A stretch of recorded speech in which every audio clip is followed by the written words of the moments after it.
justification of our choice to make a CGI version of one of his I'm works react of NDA. art. The catch I'm is react to we have to NDA. do it at the exact same speed as he is. There's no way we can keep up with Bob Ross. We're literally trying to model trees at the same time he's painting them because he just goes.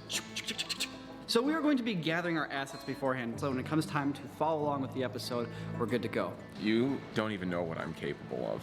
I have petabytes of assets ready to deploy at a moment's notice. I got 6. I'm not really an asset guy myself.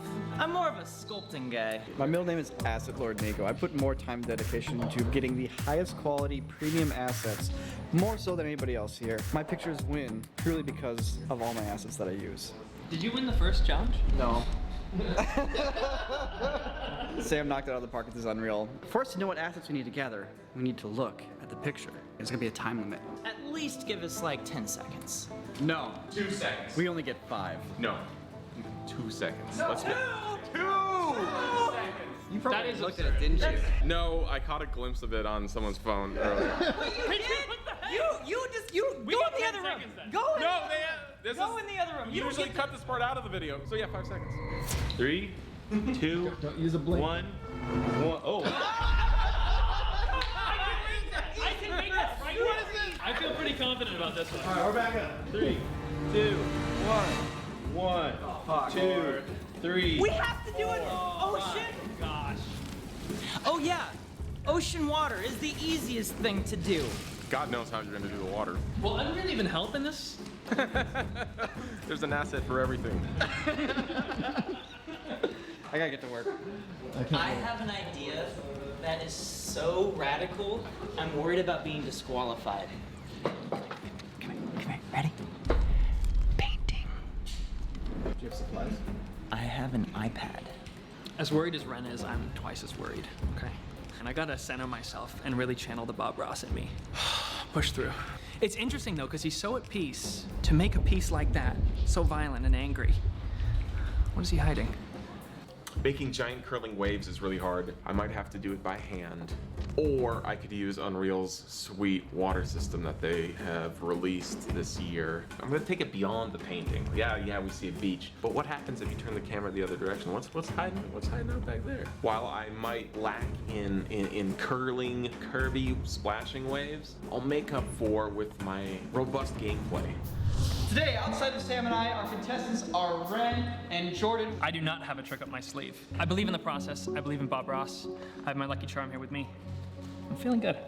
I'm honestly a little bit nervous because I legitimately have never done an art tutorial before, and that's pretty much what this is. So I don't know what we're gonna get. Now, we got a little twist here.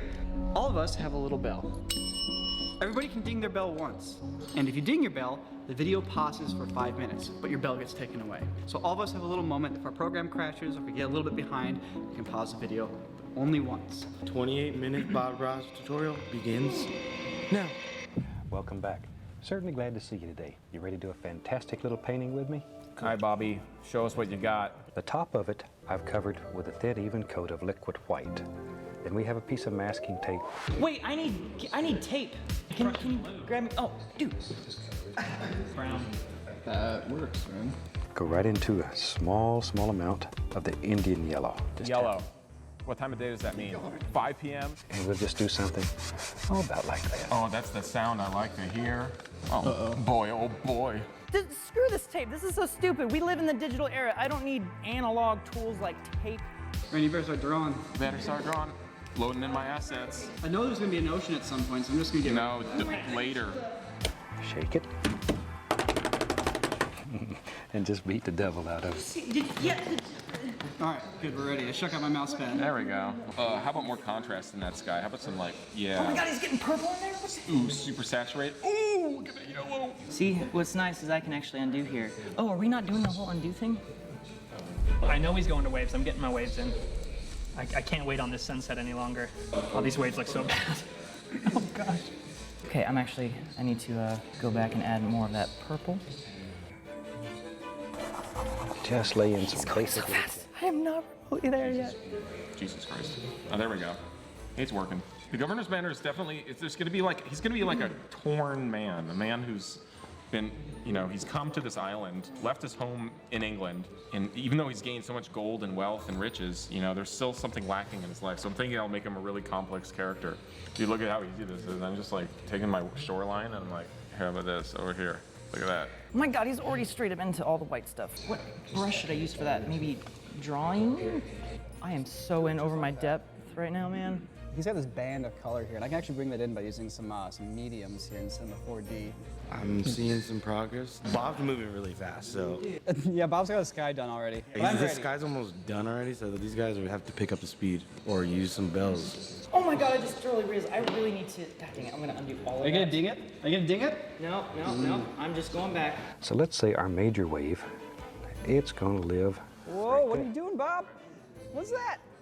I think the governor's daughter is definitely going to go with the rogue pirate McCafferty because, you know, while he doesn't have the same esteem and noble status that her parents want her to have, he definitely, you know, he cares for her genuinely. And I think together they'd make a formidable force in the Caribbean. It's a purple ocean. Okay. The challenge is that like we're all doing photoreal based rendering, and like Bob here is just like, I'll put whatever color I want, thank you. Oh, there's more wave than I thought. I'm like actively trying to hide my wave assets. They're really bad. Which one was I using? Acrylic? Is he painting with acrylics? Okay, that's not what I wanted. Did he put down the base layer of purple? Was that what he did? What are we doing here? Oh, big waves. We got big waves. Oh, I gotta get my big waves going. Totally forgot. Holy crap. Wait. Oh, we got a first place. Okay, pausing it didn't really help me too. Okay, there we go. There you go. We have one bell down. I wonder if I can floating pawn movement? No, how do we get stuff to float in the water? Well, we'll figure that out later. Probably should get my tree in. Okay, did it. I'm trying to learn how to like do actual like layer-based stuff here. So he's adding a bunch of darkness kind of up here at the horizon. We're at low tide right now, and the docks at the port city of Saint Germain, they're getting dry. Thank you for these 5 minutes, Ren. We're back on track. I need fall off. That's what I need. Okay, I'm gonna go to my brush. Taper, stroke path, fall off. There we go. Looking for a secret? Check the marketplace. I've left a secret note for you under the box of apples. There we go, potato. No, what are these, potatoes? What are these fruits? Whatever. All right. There it is. It's not quite exactly what he's got, but it'll work. Okay, so look, I know that this is the section of the video. A lot of you guys are like, uh-oh, Jake's on screen, here comes a brand integration. And yeah, usually it's true, okay? And I'm sorry to do this because I'm not sorry. I'm not always gonna be here, okay? I'm not always gonna be here to give you guys sweet discount codes and URLs that you can go to. Some 3. Now, yeah, Canvas blocked in now. Now we can begin getting serious about it. Now you're getting serious about it? But what have I done? What have I done? My gizmo. My gizmo! My gizmo! How do I know which way is up? Oh my goodness, dude. Oh, he's a wizard. Oh my god, he's already on the axis. For 20 bucks, I'll let you hit mine. We can talk about it later. You know what? I'm gonna ignore you right now. Actually, I might need that, so I'll take that back. Oh, he's got all these waves in the distance? Waves gotta be a little bit smaller. There we go. Oh, that's looking pretty. I'm starting to like this. Dude, am I gonna have to use the XYZ coordinates for freaking all this now? Well, I'm doing it because I can't get my transform gizmo back. Another bell to the graveyard. Post-processing, light type, no, developer, visualize, advanced. Oh my god. Oh, I broke my program. Shouldn't have tried to make a whole economy. Nick, I don't need this. How dare you shame me for my ambitions? Oh, they're back. Okay, we're good. The port of Saint Germain lives again. That is not nearly bright enough. Maybe I need a different pen. For this, maybe I will go with the wet acrylic. Does anyone else have wet hands? Yeah. My hands are so wet. That's the biggest battle. I'm gonna short my computer. Oh God, Unreal just crashed. Waves on waves. It's easy for me to make waves. It's trivially easy. I can have as many waves as I want. No one cares. I'm really excited to see your wave plugin. It looks like it's really doing the job for you. All right, let's do the important stuff. Characters. All right, here we go. All right, well, we're testing this out. Right now, the purpose of this test is to feel out whether the actual layout of Saint Germain is kind of working with pedestrian traffic. Okay. I'm gonna put some froth on my waves. That's where you put your bright spots. Barely touching. Oh, there we go. That was the key. I had to make the tiniest brush. Yellow. And Now blend he's it back. adding yellow. All right, here we go. Port City of Saint Germain, I think, is generally complete. I'm React NDing. I found a rat brush. Oh, that was not what I meant to do. This is obviously the mayor's home. Oh yes, Lord Hamilton. Lord Hamilton. Some say he's the great pirate Deathbeard who's changed into a disguise. All right, here we go. Done. Oh, anyways, so sunset and waves is the theme. Okay, let me work on that part a little bit here. I guess closer up, we'd want bigger white caps closer up and smaller white caps in the distance.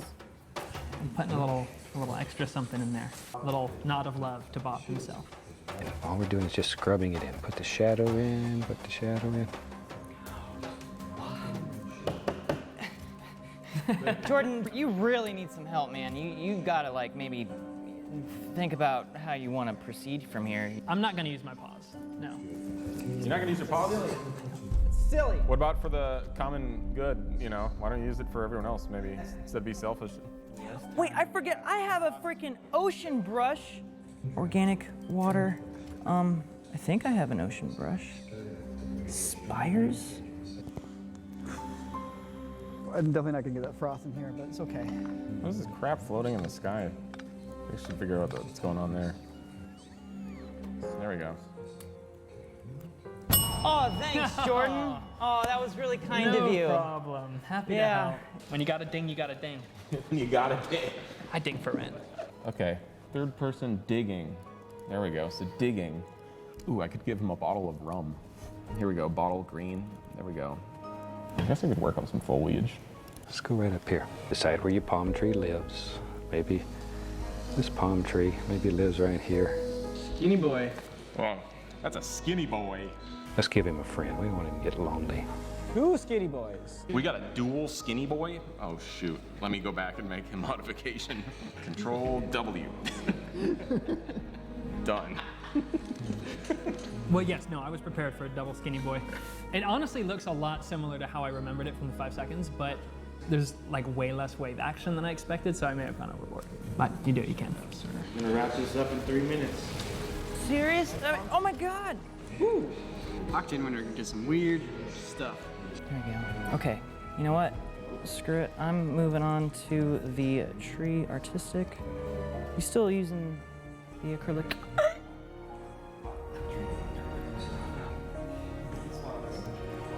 That's one of the nicest ways Oh, that was there too is to make a little too palm tree. thick. Hope you've enjoyed this little tropical sunset type scene. And I look forward- Yes! Yes. Goodness, my hero. Fourth pause, and then when we get back, you have the credits to do your final touches. The credits time is the worst part of this video. It's like the credits are all cool and chill and happy, and everyone's like literally freaking out. I feel myself drawing nearer and nearer to the screen as we get closer.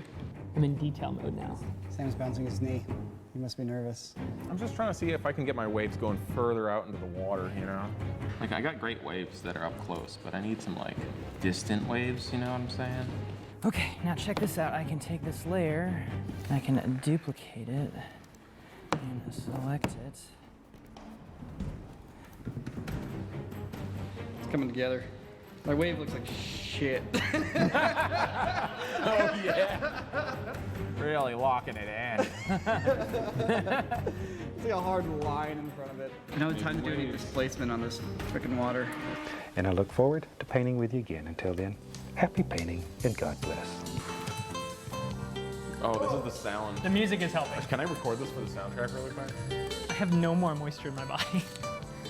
Goodness. Epidemic sound. Let's see if I can get music in here fast. Oh gosh. All right, I'm just gonna let it render. It's over.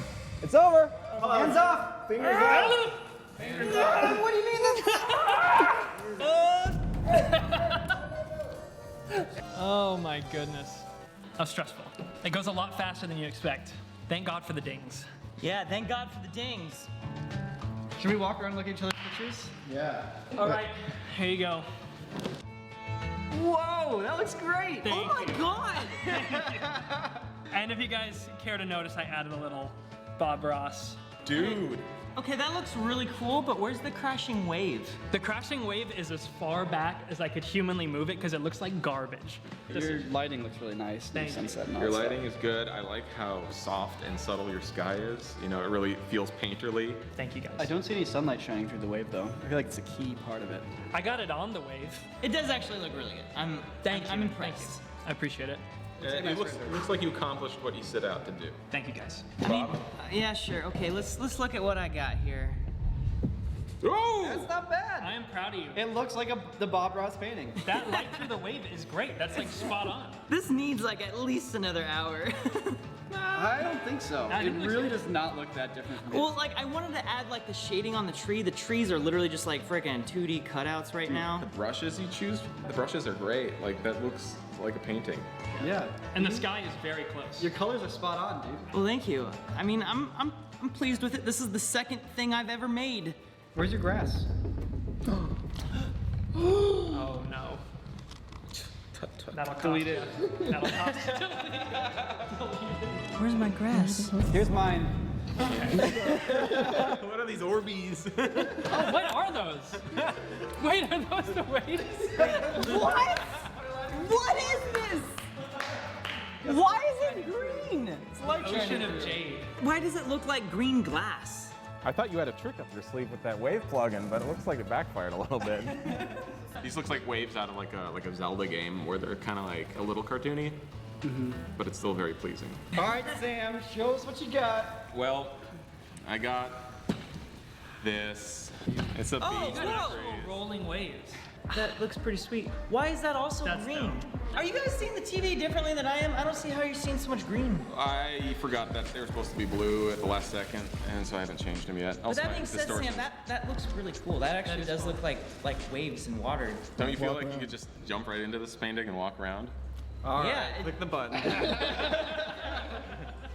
So obviously, you start out as the main character in this game, and you come stranded to this beach, where you realize that. What? So welcome to the port of Saint Germain here. No way. It's a very rich story. I mean, obviously it's a trade economy. You know, they obviously sell a lot of sugar and crabs. If you go to the marketplace, you'll find Lady Cassandra. A fantastic backstory with this character. You know, she's fallen in love with the pirate Deathbeard McCafferty. This is McCafferty's ship. He's just boarded the island.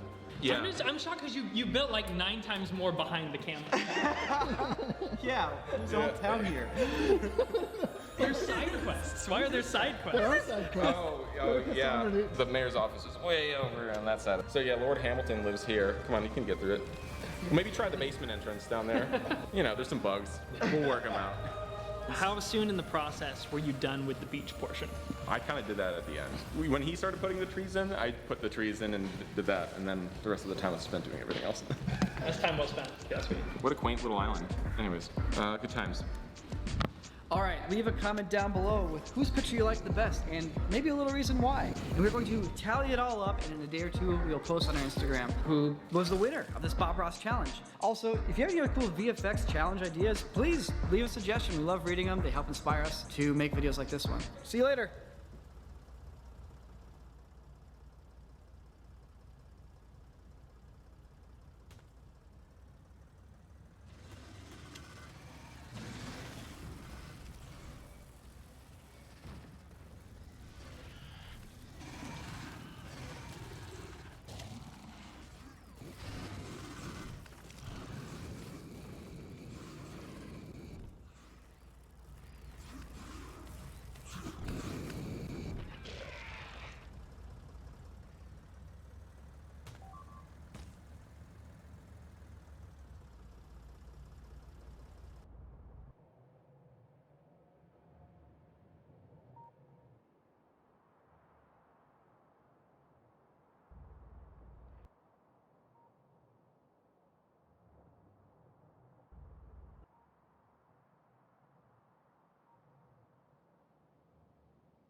Gangnam Style.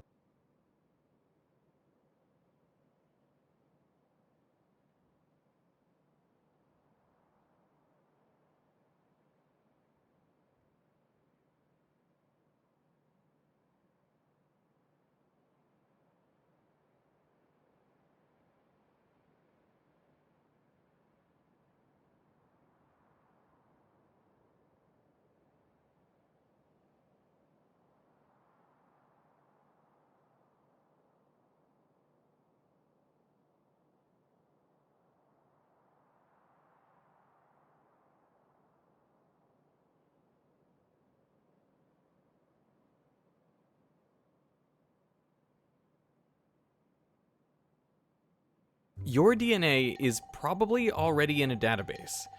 You didn't have to provide a sample or give consent, but the unique sequence of A's, T's, G's, and C's that make you you are searchable nonetheless. So if you committed a heinous crime and left a bit of your DNA, law enforcement could search it in a database and identify you. This video includes a discussion of serious crimes, which may be disturbing for some viewers, so I wanted to let you know that up front. But I think it's necessary to talk about these crimes in some detail for reasons that will become apparent. In the small town of Visalia, California in the mid-1970s, one of the state's most prolific criminals got his start. He repeatedly broke into houses and stole small items like cash, coins, and jewelry.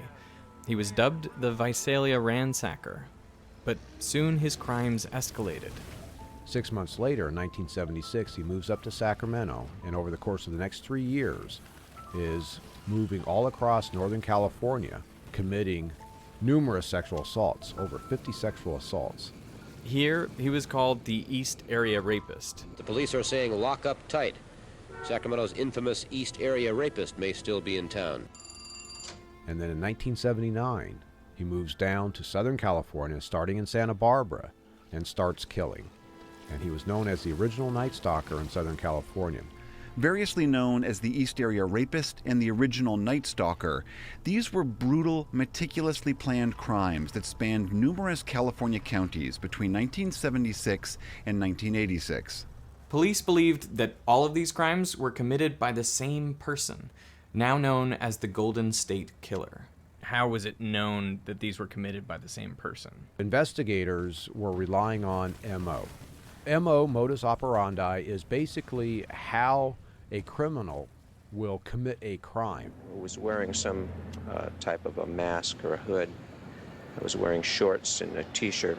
The Golden State Killer had a very distinctive MO. What he would do is he would break into a house with a gun, a house with a man and a woman. He would tie them up, tell the man, I'm going to put plates on your back.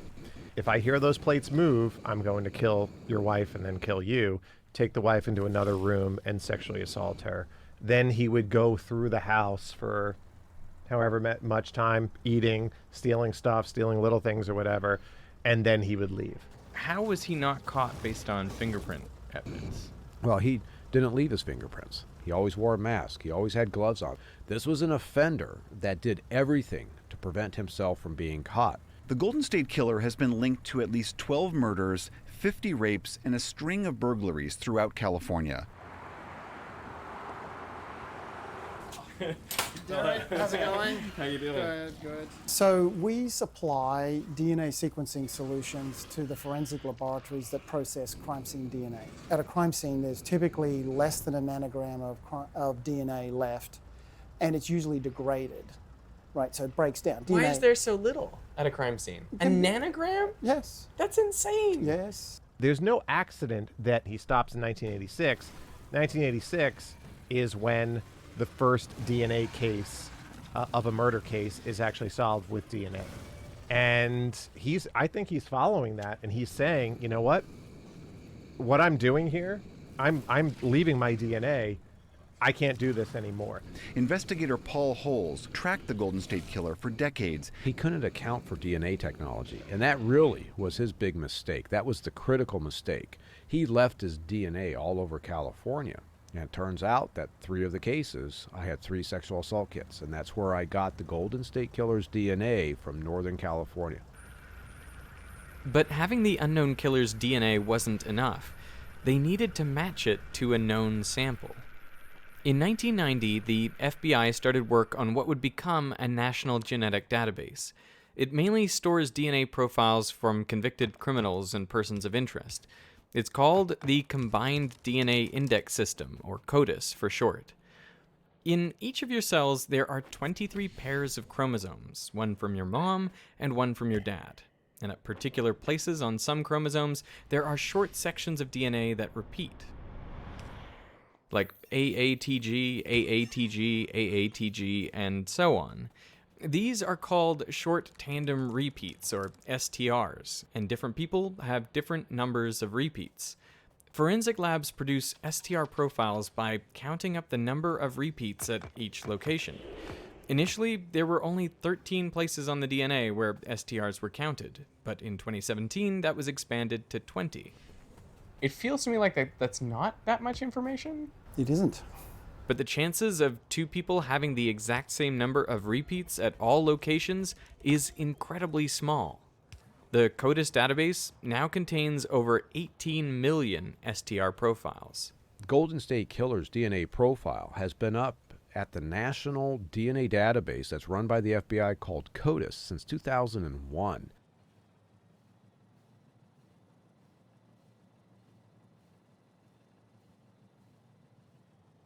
And has been searching ever since with no hits. We did Interpol searching, trying to search other countries' DNA databases, thinking, well, maybe it came from out of the country. That's why, after all this time, we have yet to be able to identify him. And obviously, we didn't get any hits. But genetic sequencing technology was advancing rapidly. The Human Genome Project was completed. Since 1986, scientists had been mapping and sequencing the 3 billion nucleotides contained in the human genome.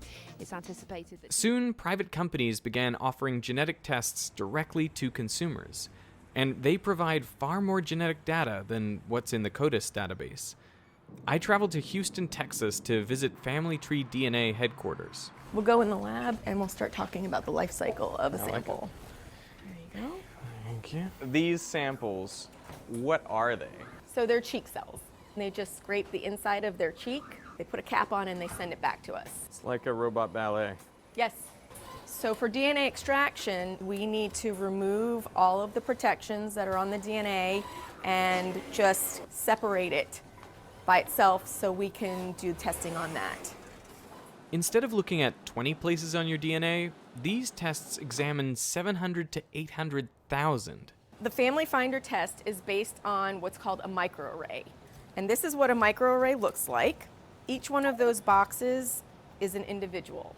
We can fit 24 individuals on here.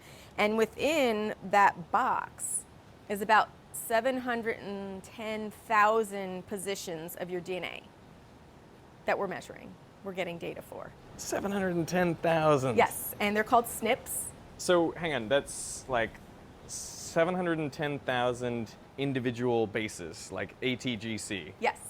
For each person, you can measure 24 on that single chip. Correct. The human genome consists of 3 billion bases. All people share about 99.9% the exact same DNA, which means, on average, only about 3 million bases differ from person to person. These individual letter changes are known as single nucleotide polymorphisms, or SNPs.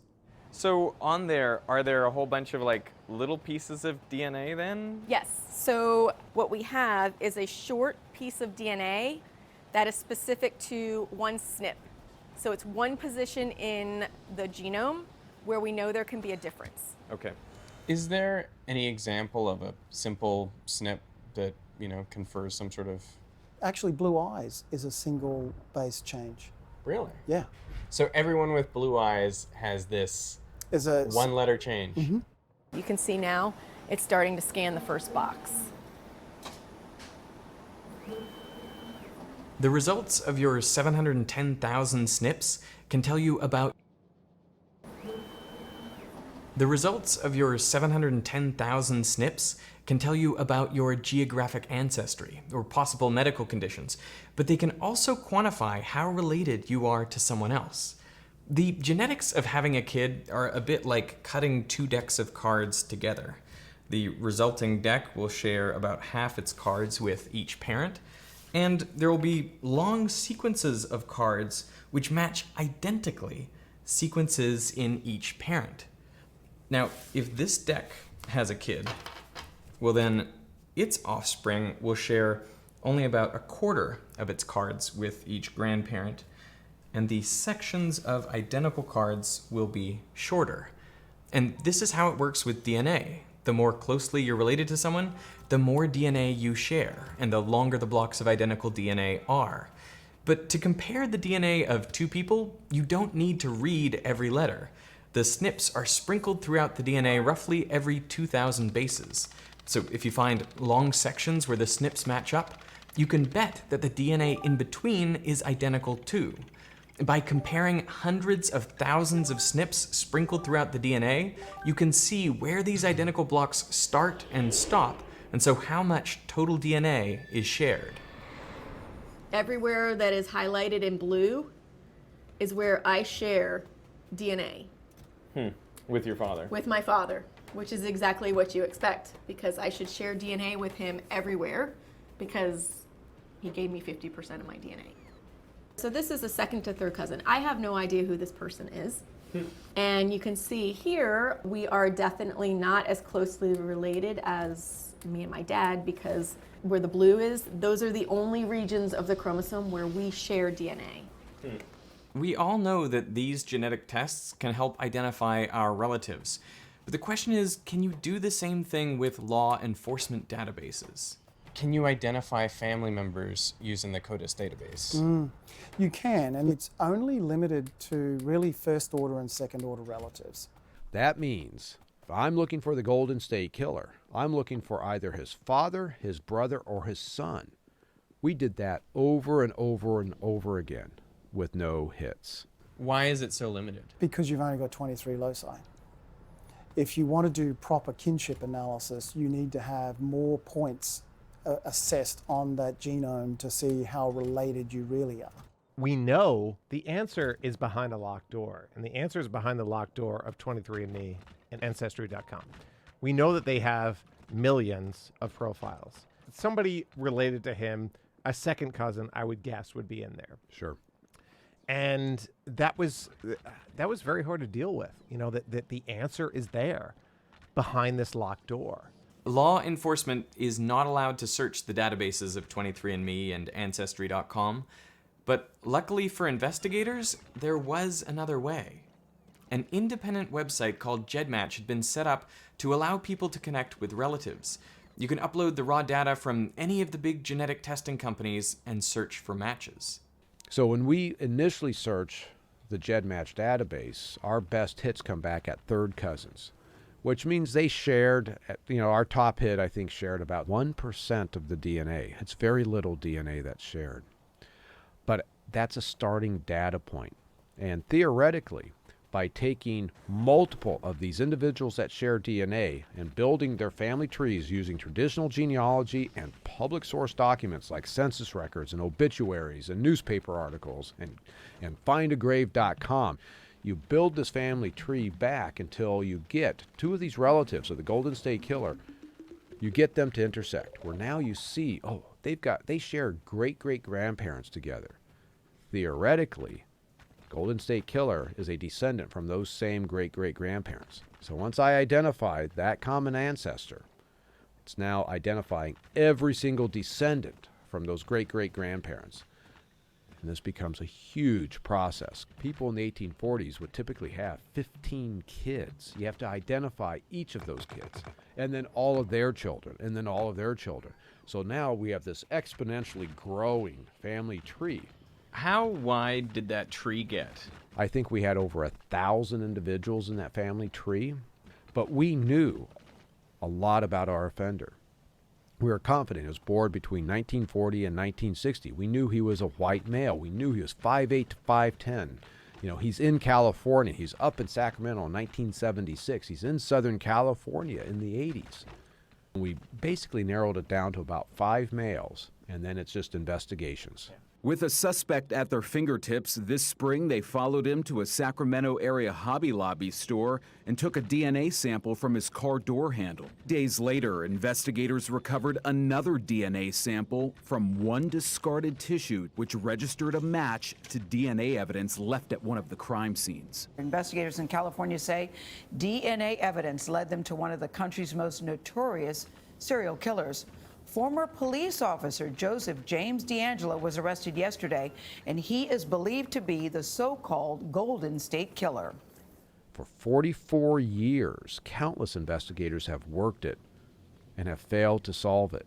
Within 4.5 months, a team of 6 were able to figure out who the Golden State Killer was, and that was Joseph D'Angelo.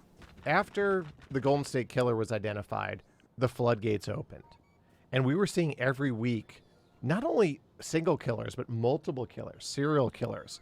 Every week were being identified from cases in the 70s and 80s. Because there's been over 70 cases now that they've solved this way, and they continue to solve them at a fairly regular rate. And I think... Presumably that rate's just going to increase. Yeah. And there's going to be more because it's working, and we are going to, help find these people. But the scary thing is, in the US, you have 100,000 cold case murders with DNA. You have more cold cases, but the ones with DNA is estimated about 100,000. There's roughly about 650,000 sexual assaults, cold cases with DNA. This seems like a real paradigm shift. It is. Multiple law enforcement agencies have said that this is the most revolutionary tool they've had since the adoption of the fingerprint. With traditional DNA, it required getting a sample from the actual individual. It's a one-to-one type of process. And so these offenders who, let's say they have committed crimes and haven't been caught, and they're just living their life, and they're thinking, well, my DNA has never been taken from me. So I may have left DNA in the case that I committed back in 1975, but they've never gotten my DNA. They won't find me.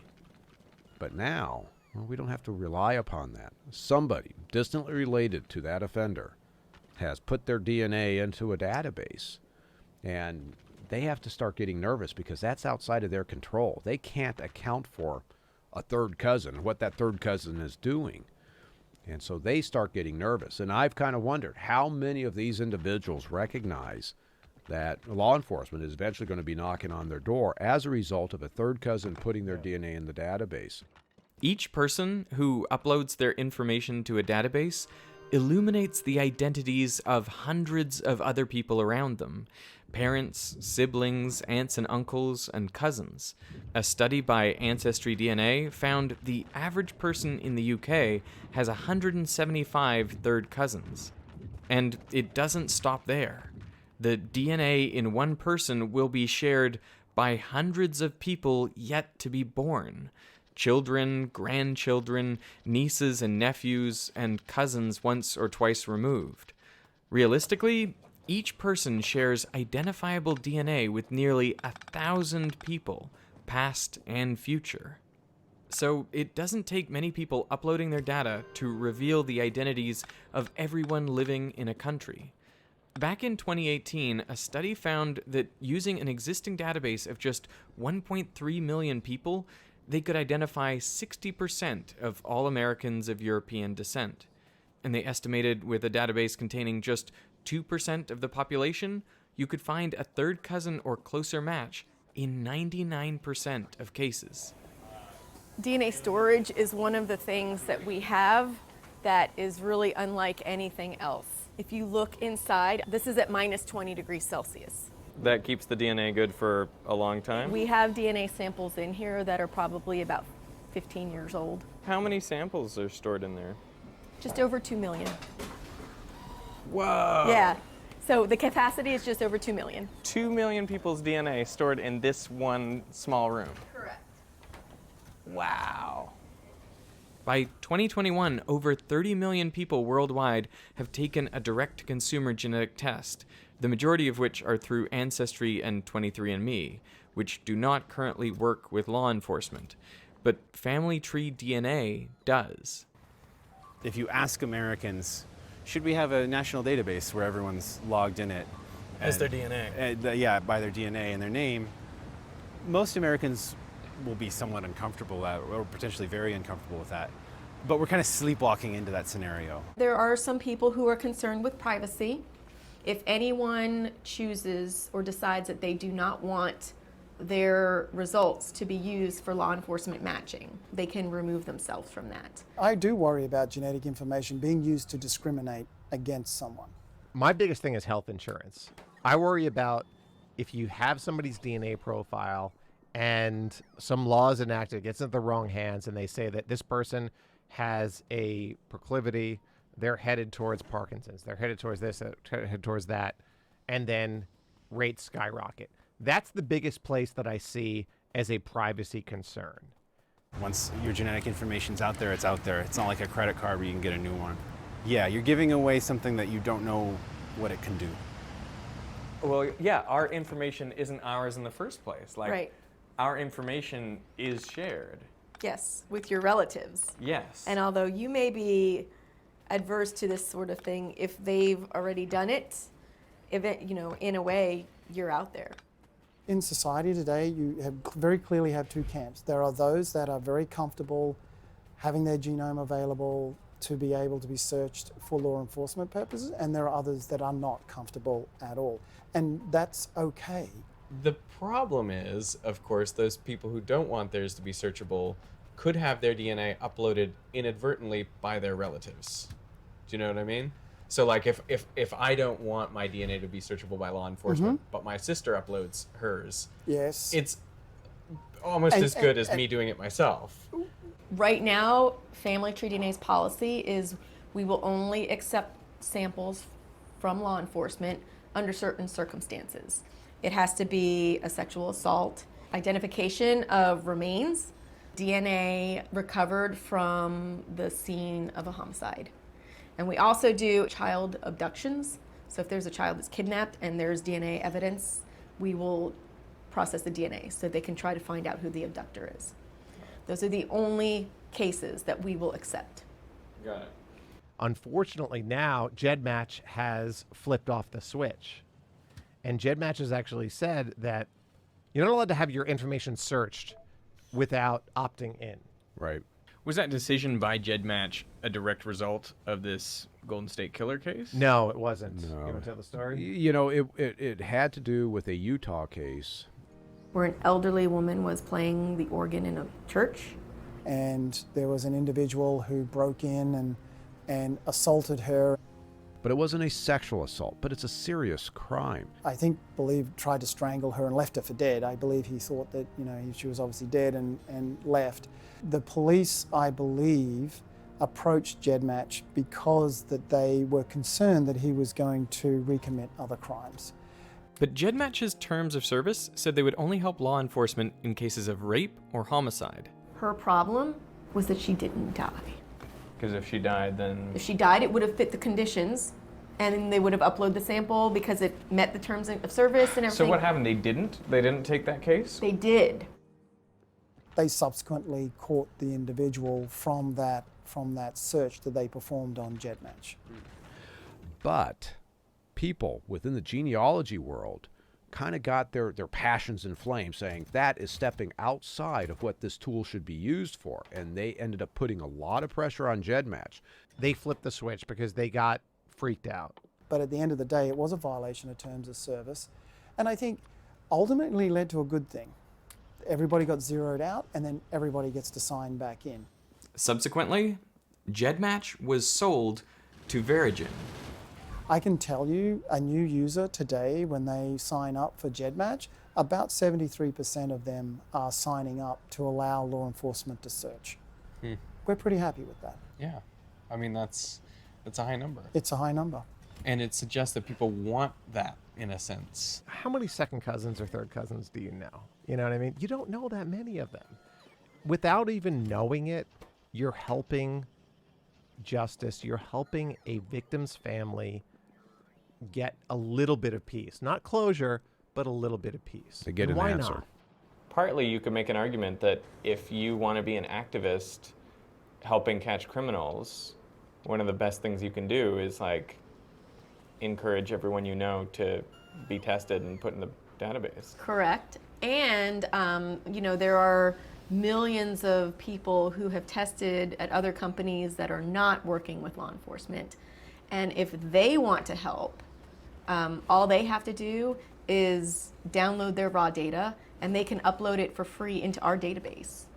I absolutely believe in a person's right to privacy, but I also absolutely believe we have a right not to get murdered or sexually assaulted or be part, you know, having violent crimes committed against us. There has to be an equal balance. That scale of my privacy has been taken because of a third cousin has been identified versus a mother who's talking about her daughter has been murdered, that scale is way the hell like this. We're at a point now where, in many ways, technology has kind of outstripped where the laws are. I truly believe that ultimately this tool and all the concerns with it will probably end up in front of the nation's Supreme Court, and there will be a decision. My bottom line message, if you're going to make a decision, if there's going to be laws restricting law enforcement to use it, make sure that you're making an informed decision and not assuming what it is based on its DNA and genetics and law enforcement, because it really isn't what you think it is. I got to keep a couple million people happy so that I have access to the identities, kind of, in a sense. In a sense, right? Of millions, hundreds of millions of people. Right. Right. And that's a pretty selective sample. These are people who are willing to give up their information yes. to find their ancestors. Yeah. There may be many others who are militantly private, but they don't get a say in the decision of whether they're going to be searchable through that person or not. True. That's the choice you make. So that, to me... That's the choice you don't make. It's a choice you don't make, but it's also...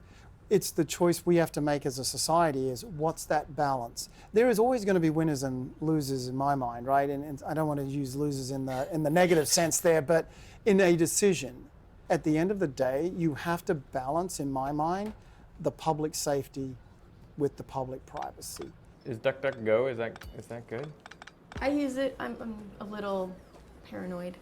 So it's supposed to not track you as much, I guess. But yeah.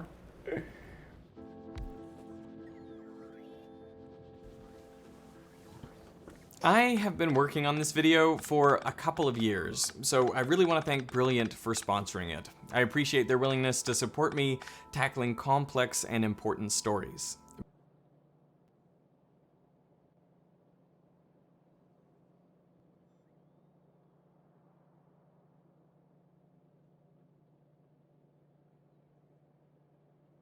Ted Cruz. This is my dad, and he's about to finish.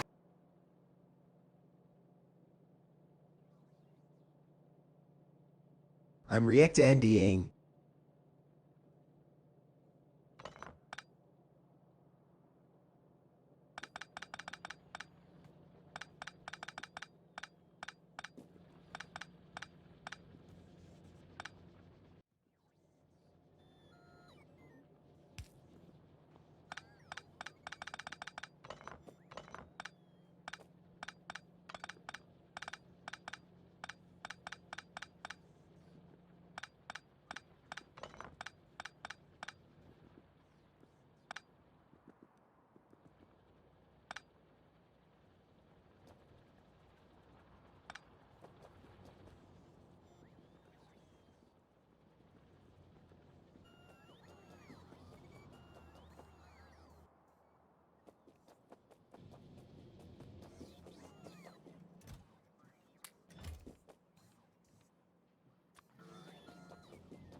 I'm react-NDing Gangnam Style.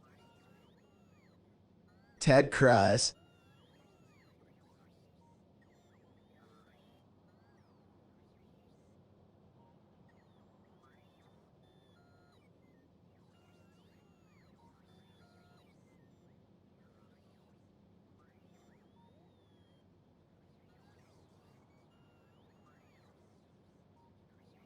Lol W.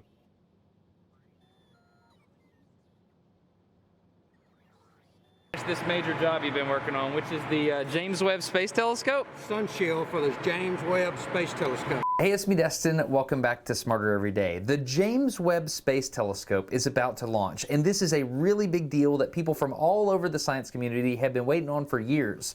By the time you watch this video, it may have already launched, or it may have been in operation for decades. It doesn't really matter, because today we are going to talk to a very special person, and we're going to learn a lot about the James Webb Space Telescope. The James Webb Space Telescope is too big to fit into any rocket payload fairing, so in order to get it to space, it has to be folded up and launched in this more compact configuration. After launch, it's designed to unfold like origami in what I see as a series of precisely choreographed engineering miracles. Not only do you have to make sure all this stuff works, but it has to happen after the incredibly violent vibration environment of a rocket launch. Projects like the James Webb Space Telescope, or the JWST as it's known, take so long to make and are in operation for so long, it's incredible. You just saw my dad, and I would be fascinated with the James Webb Space Telescope whether or not Dad worked on it or not, but the fact that he did makes it pretty darn special for me, and in an upcoming video, we're going to explore exactly what Dad did on the sun shield, because it's really cool and there's a lot to learn there. But first, I want to learn about what the James Webb Space Telescope is, how it works, all the important things, and we're going to do that by talking to a very special individual. A number of years ago, back in 2017, I had an incredible honor. I was invited to Goddard Space Flight Center,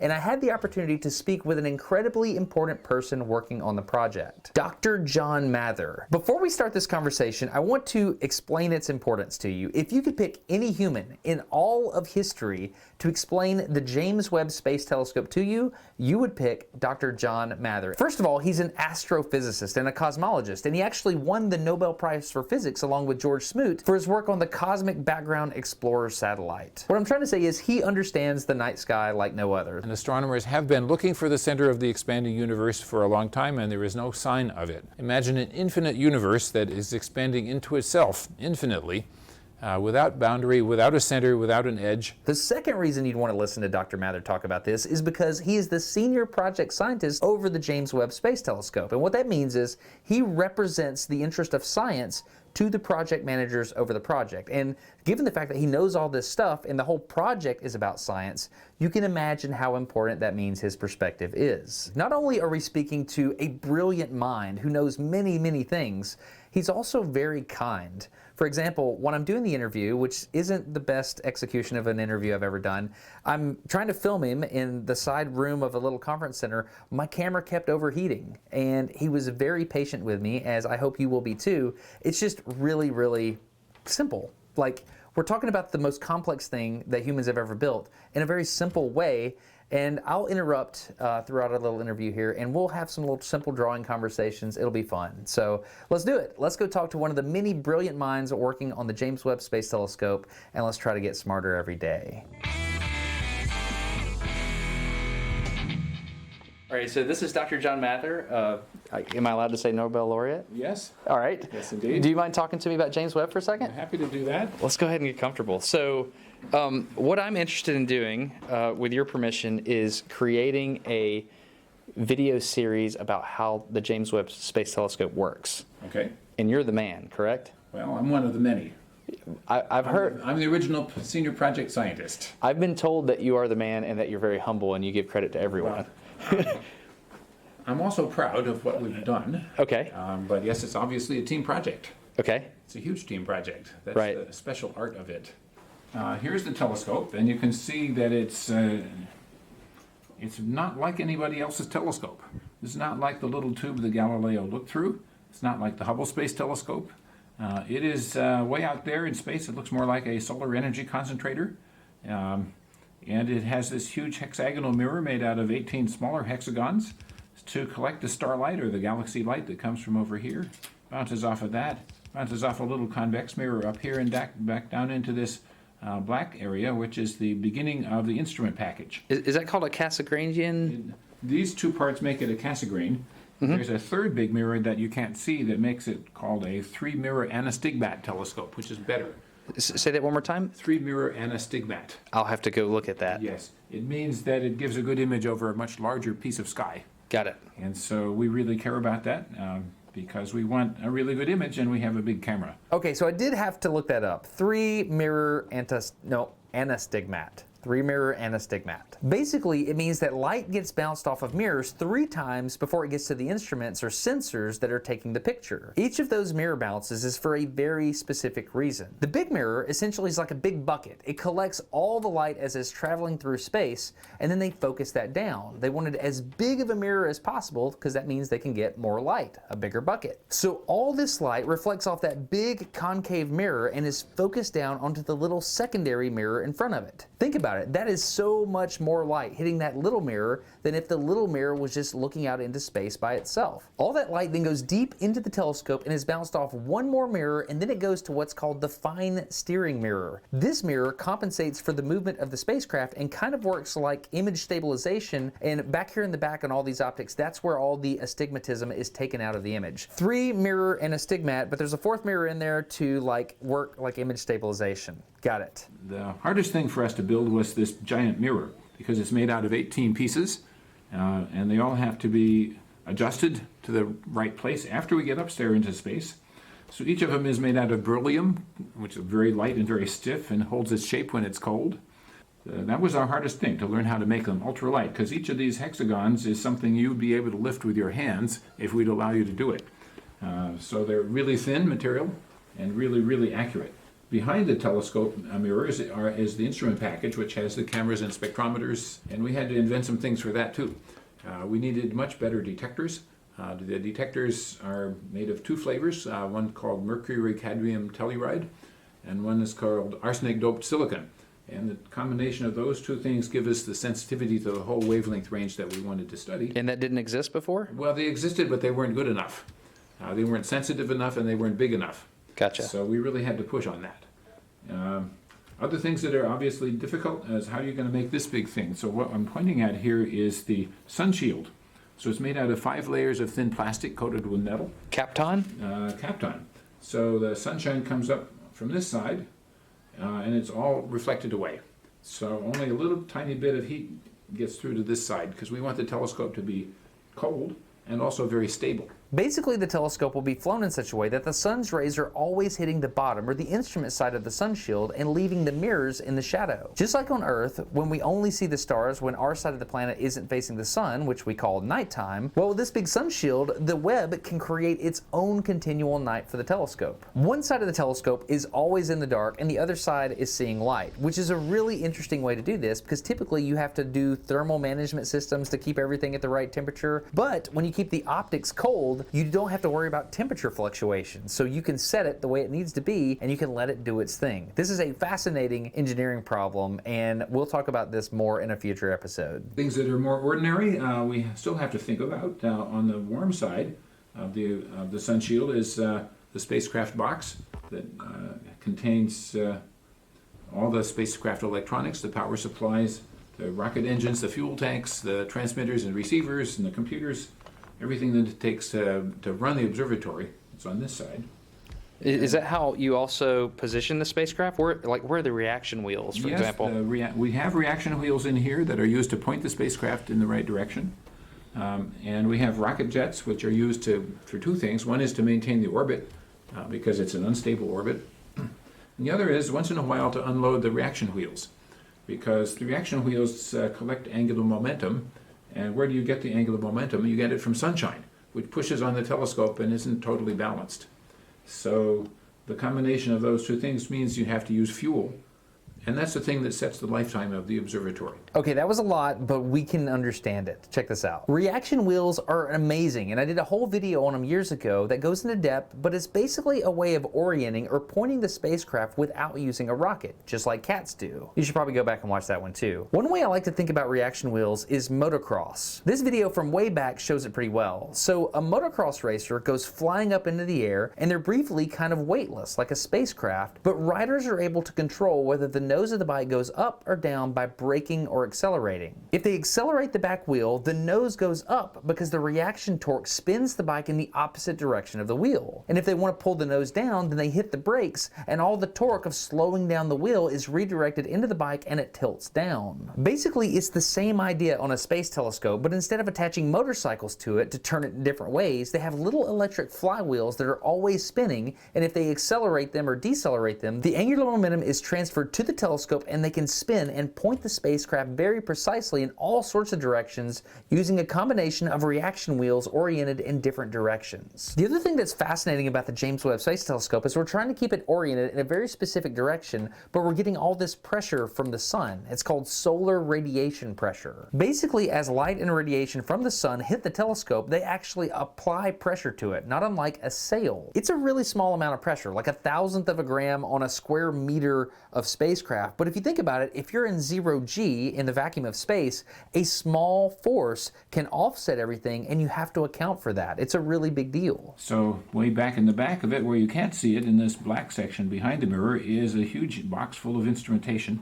And the instruments include cameras and spectrometers to cover the entire wavelength that we can see, which ranges from 0.6 microns, which you can see with your eye, out to 28 microns wavelength, which you definitely cannot. So he said the spectrum ranges from 0.6 microns to 28 microns. That's a measure of the wavelength of the light they'll be able to detect. This means the telescope will just be able to see the red portion of visible light, but it will look deep into the infrared spectrum. Obviously, there must be some huge advantage to focusing so much on the infrared spectrum, and he's about to talk about that in a little bit. So we also have spectrometers that spread out the starlight into the rainbow of colors, and to find all the measures of what's going on inside the objects. So the first thing you want to know is what's it made out of. So then you look at the what's called spectrum lines. So the spectrum lines come from different chemical elements and molecules. And just as you see when you look at the fireworks on July 4th here, each different color comes from a particular chemical element or molecule. But it's different though, because you actually have shifting, right? Yes. How do you know that you're detecting the correct elements if you're redshifted? You actually have to detect a pattern. If you only see one line, one spectrum line, you cannot be 100% sure what's making it. So you really need to find two or more if you really want to be sure you're seeing what you think you're seeing. So, but then this accounts for the fact that sometimes the objects coming toward us are going away from us, or participating in the expansion of the universe as a whole, which can change the wavelength rather substantially. A thing that's going away from us has the wavelengths of light that we receive increased. So the fractional increase is called the redshift. So it can go from 0 or even minus if the thing is coming toward us to large numbers. And so far, the farthest thing we've seen with the telescope has a redshift of 11, which means the fractional shift is 11, means the wavelength that we get is 12 times what it was when it started. Oh, so that's a multiplier that you're talking about. Multiplier. Oh, wow. So if you see, for instance, the Lyman alpha line at 0.12 microns wavelength, by the time we get it, it's at 1.44. So this is why infrared is so important, because Yes. everything is shifted that direction. Right. So for studying the distant universe where the expansion has stretched out all the wavelengths, you definitely have to have an infrared telescope to study the light that started out as ultraviolet. So quick question. So if you've seen a shift of 11 times, does that mean that you have a sensor on board that will sense beyond 11 times? Yes. Okay. Yes. So our telescope, well, it depends on what wavelengths you started with. Right. But if you started with that particular Lyman alpha line from hydrogen, at a redshift of 11, it's 12 times the original wavelength. There's 1.44 microns. Got it. So, but suppose the universe has got things even farther away, so that we see even more expansion since that time. We're set up to see, and we think we might see, objects out to a redshift of 20 or 30. Are you excited about that? Yes. Nobody's ever seen them. They are predicted. We are fairly confident of some of those predictions. Okay, my camera kept overheating, but this is a good time to talk about redshift. You've experienced this in a way with a siren and the Doppler effect. As an ambulance or siren comes towards you, you experience a higher tone, but as it passes you and moves away, that tone gets lower. The sound waves from the siren are compressed against each other as it comes near you, so it appears to your ears as if it's a higher frequency, and the sound waves seem to be expanded as it moves away from you, and your ears perceive it as a lower frequency. The same thing happens with light. So as light from a star that is moving away from us reaches us, the way we see that light is an expanded version of that light. Like the tone from the siren drops, the frequency from the light appears to drop, and it moves from the visible spectrum down into the infrared spectrum. So if we didn't look into the infrared range, we couldn't see light that started out as visible light on things that are moving away from us. This is the red shift. And in a universe that's ever expanding, many of the objects we're looking at and looking for will be moving away from us. So looking in that lower infrared spectrum is super important. So this is a giant tripod. There's 3 legs. The hinge points here, here, here, and to the one, and this leg folds in half. And here's the hinge point. So to get this ready for launch, we pull this one out sideways. So you can pull the mirror up here, and the legs actually fold around behind the observatory. Wow. So it just fits. You had a glimmer in your eye when you said that. That's kind of that's a big deal. Yeah, it's a big deal.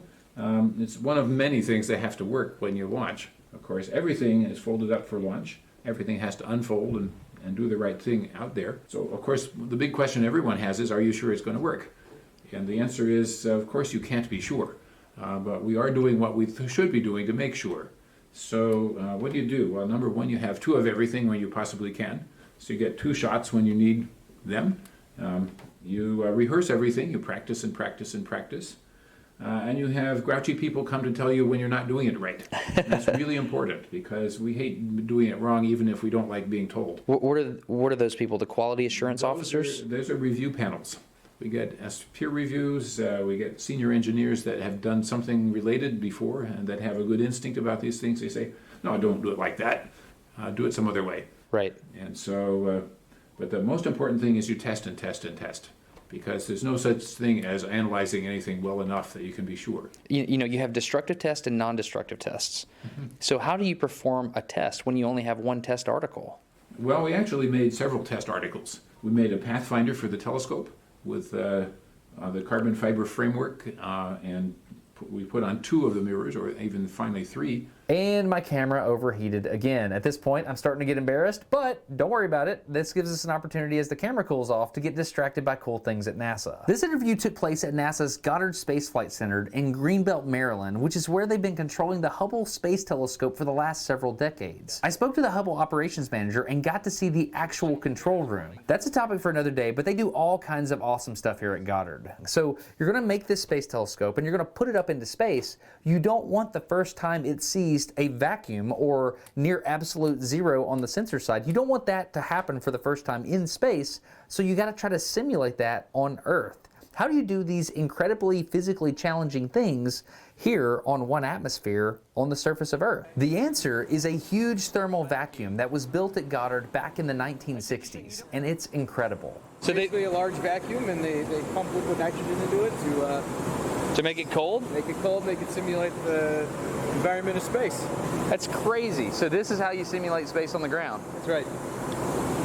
This is what it takes. That's amazing. I love the legacy look of it, you know? Yeah, it looks like a boiler, but backwards.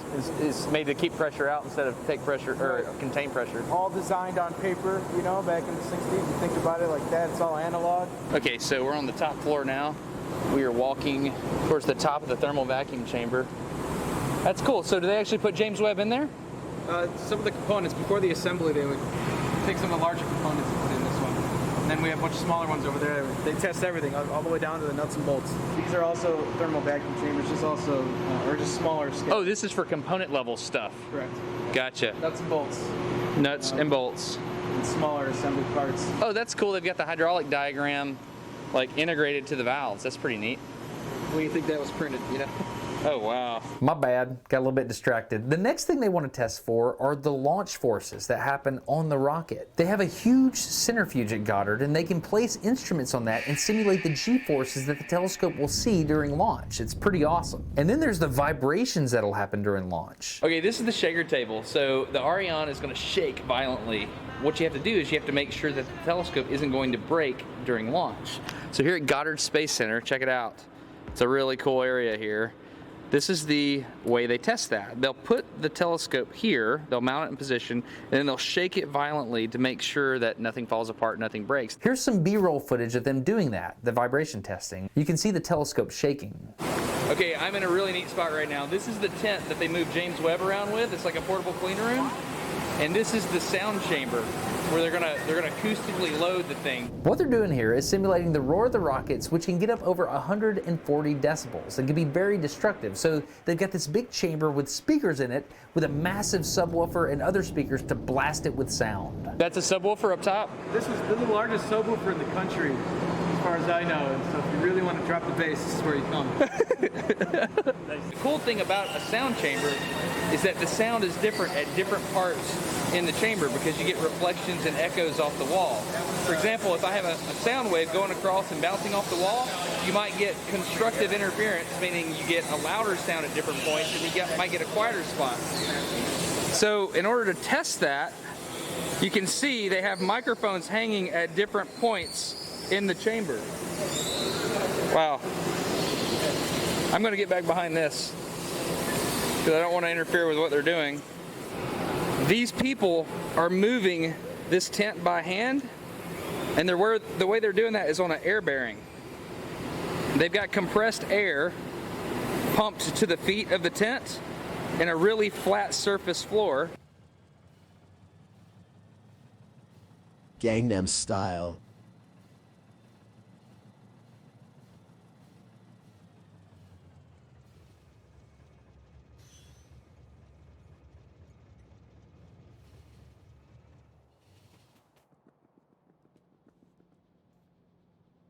Resident Sleeper, am I right?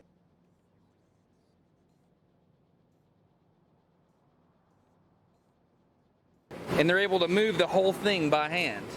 Here's a couple of really cool shots where you can see people moving the entire space telescope by hand within the portable clean room on a cushion of air. Can you imagine what they're thinking? This is so rad. So my camera's overheating. Is that a problem on the telescope? The observatory doesn't overheat because it's facing outer space. The whole telescope is protected from the sunshine, from the Earth, and from the moon all the time by this giant sun shield. And we chose the orbit especially so we could do that. The Lagrange point 2 orbit that we choose is actually the only place you can go where the single-sided umbrella that we build can protect the observatory completely from all of those things at the same time. Lagrange points are special points in space where when you have two orbital bodies interacting with each other, there's these little special spots where things can kind of just balance. They're right in the sweet spot where they're being pulled in two different directions at the same time, and they just kind of hover there. Lagrange points are fascinating. There are 5 Lagrangian points for any combination of two orbital bodies. Since James Webb sensors could be affected by Earthshine and moonshine, L2 of the Earth's sun system is the optimum place for it to be, and Dr. Mather is about to explain why. How are you going to communicate with it if it's on the other side of the moon? It's not. We don't go to that exact spot. Okay. And of course the moon orbits as well. So are you orbiting the Lagrangian point? We orbit around the Lagrange point. We don't go to it. Number one, it's easier to get there. Number two, the Lagrange point's in the shade. It's actually right behind the Earth, and most of the sunshine is being blocked by the Earth at that spot. So you don't want to go there. Can you draw that for me on this piece of paper? Yeah. So sure. Here is the here's the sun over here. Here's the Earth over here. And not to scale, but out here is the Lagrange point. And we are going to be orbiting around the Lagrange point like that. Just enough to get the sunshine around the Earth? Yeah, we'll be... Where's the moon? The Earth. The moon is a lot closer in. The moon's a lot... My handwriting is not so good today, but the Lagrange point's about 4 times as far from the Earth as the moon is. Oh, I see. So we never have a problem with that. Gotcha. And so I didn't realize that you were choosing to orbit. Yeah. I thought the whole point was to, I guess. No, we need the sunshine. Why? We don't want to go in the. We need solar power to run the observatory. Okay, I see. So we need the sunshine. It also takes more fuel to get to. Do you not have an RTG on board? No, we don't. There's no need for it. That's hard to do. So and we need several kilowatts of electricity. So. Where are the solar panels? The solar panels are hidden in this picture, but they are obviously going to be on the sun side of the big sun shield. But a few kilowatts is actually small for a giant observatory. It is. So that's because what's over here on this side doesn't use anything much. Gotcha. Only a little bit of energy to run the detectors. I know you're excited about what's going to come out of the telescope. Yes, indeed. Who knows what's out there that we've never guessed at. We have wonderfully exciting things to work on that we know about. The first stars and galaxies, the first black holes, how the galaxies grow, how stars are being born today with planets around them, and even planets around other stars and the outer solar system, where we'll learn something about how solar systems work and maybe even how come the Earth is special or not. The Webb telescope will make beautiful pictures as well. They will be different, of course, because we pick up light at different wavelengths. But those beautiful glowing gas clouds, we'll see them too, just differently. We are, among other things, trying to see through those glowing clouds to see what's inside. So the stars that are being born inside, you can't see them directly right now because that dust and gas is obscuring them. The infrared light that we will pick up can go right around those dust grains and see inside. So our hope is that it'll look different and also beautiful. So you're saying the infrared light can go through those dust grains? Yes, infrared light, all light bounces off dust particles. Right. But the longer the wavelength, the less bounce. I see. So the infrared light can go through the clouds. That enables us to see things. Oh, that's a big deal. Yeah. So what we'll probably be seeing is we'll take infrared images and then we'll false color them so people can see these beautiful pictures that we've seen in the past. Yes. That's exactly the plan? Yeah. That's fantastic. Last question. What are you going to do on launch day? I'll either be at the launch site to cheer, or I'll be back here to talk to the public. Don't know which one will be. There's such a limited number of people can go to the launch site that the people who really need to be there should be there. Right. But are you, that's going to be a very anxious moment for you, I'm sure. No. No? I don't get anxious about stuff I can't deal with. Can you kind of tell me why? Yeah. So I'm not anxious about things because I know that we're doing the right thing to make the best possible plan. So when somebody says we should worry about this, we worry about it and then we make a plan. So when you're 70 years old, you get tired of worrying about stuff. You just say, we'll make a plan. I see. And you accept what happens. Yeah. That's interesting. Love That's interesting. W. And so I really like that. This is Dr. John Mather, and I cannot thank you enough. This is Justin, a pleasure to talk with you, and look forward to seeing what you make. I thought this conversation was fascinating on so many different levels. I came into it expecting to learn about science and astronomy and like how different things work, but I left with a sense of, it was just like a nugget of wisdom that Dr. Mather dropped on us there at the end. Think about it. This is one of the most complicated things that humans have ever done. There's a lot riding on this. There is a tremendous amount of investment of time, money, human lives, my family included. There's a lot riding on this. But when I asked him, well, aren't you worried? He said, no, because I've made the best possible plan. We've done our best. And then he just releases it. He's literally going to let it ride on a rocket. There's some deep wisdom there that I'm going to apply to my own life. If the man that's over one of the most difficult scientific endeavors that humans have ever done can make the best possible plan and then not worry and then like emotionally release that to say, we did our best, let's see what happens. If he can do that with this project, how can I apply that to my own life? Anyway, I thought that was amazing. I thought it was super deep wisdom, and perhaps that would be helpful for you as it is for me. This episode of Smarter Every Day is sponsored by KiwiCo, and what I like about KiwiCo is they send a kit to your house when you get a subscription, and it ignites the brain of a child that you love. One of the cool things about the James Webb Space Telescope is that it was created by a bunch of kids that grew up learning how to solve problems. So that's what KiwiCo does. These kits are awesome. Everything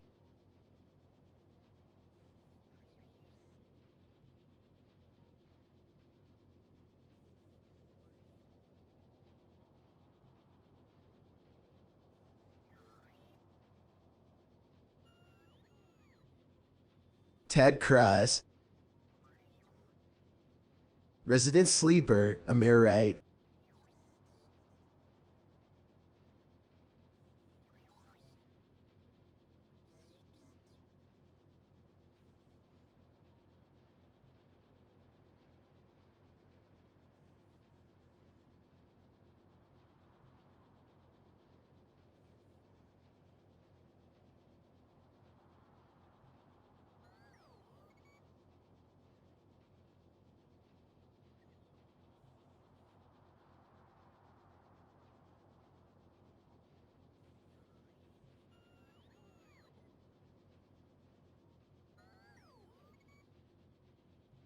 I want to give the first win to CD Projekt Red, who is hiring for a new open world game. Lol W. Let's go! Let's go! You gotta cut your losses, bro. You ain't fixing that game. You ain't fixing that game. And by the way, can I get a salute if you're pre-ordering? Can I get the fellow gamers to rise up and say, we will support, we will pre-order, we will get on the Reddit, and we will say this is the greatest thing. We will retweet the posts. We will give the likes. We will demand... Oh, also, gamers, we all need to salute because we're going to buy it and pre-order. But we're also going to demand it comes out by Christmas, the year after it's announced. Because we need it out fast. So I want to see some crunch. Let's get some crunch.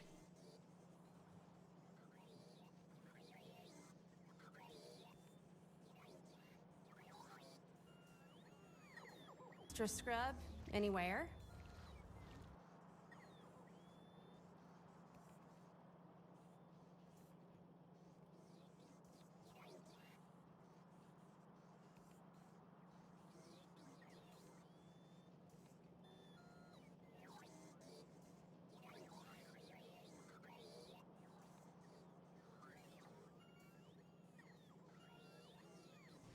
How we doing, everyone? We all good?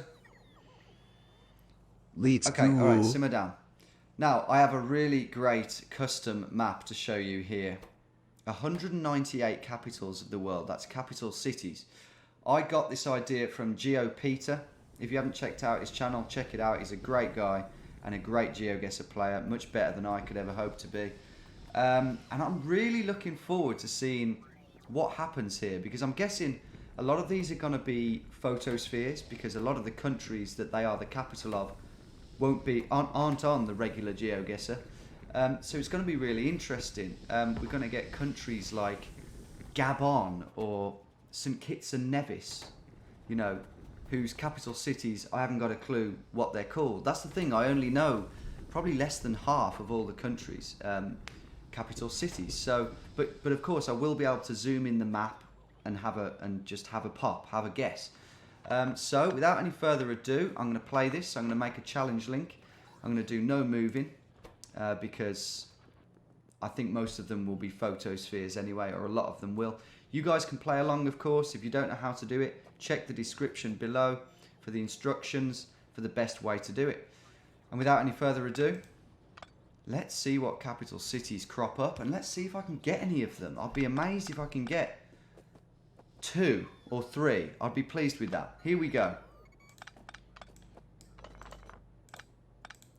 Let's begin.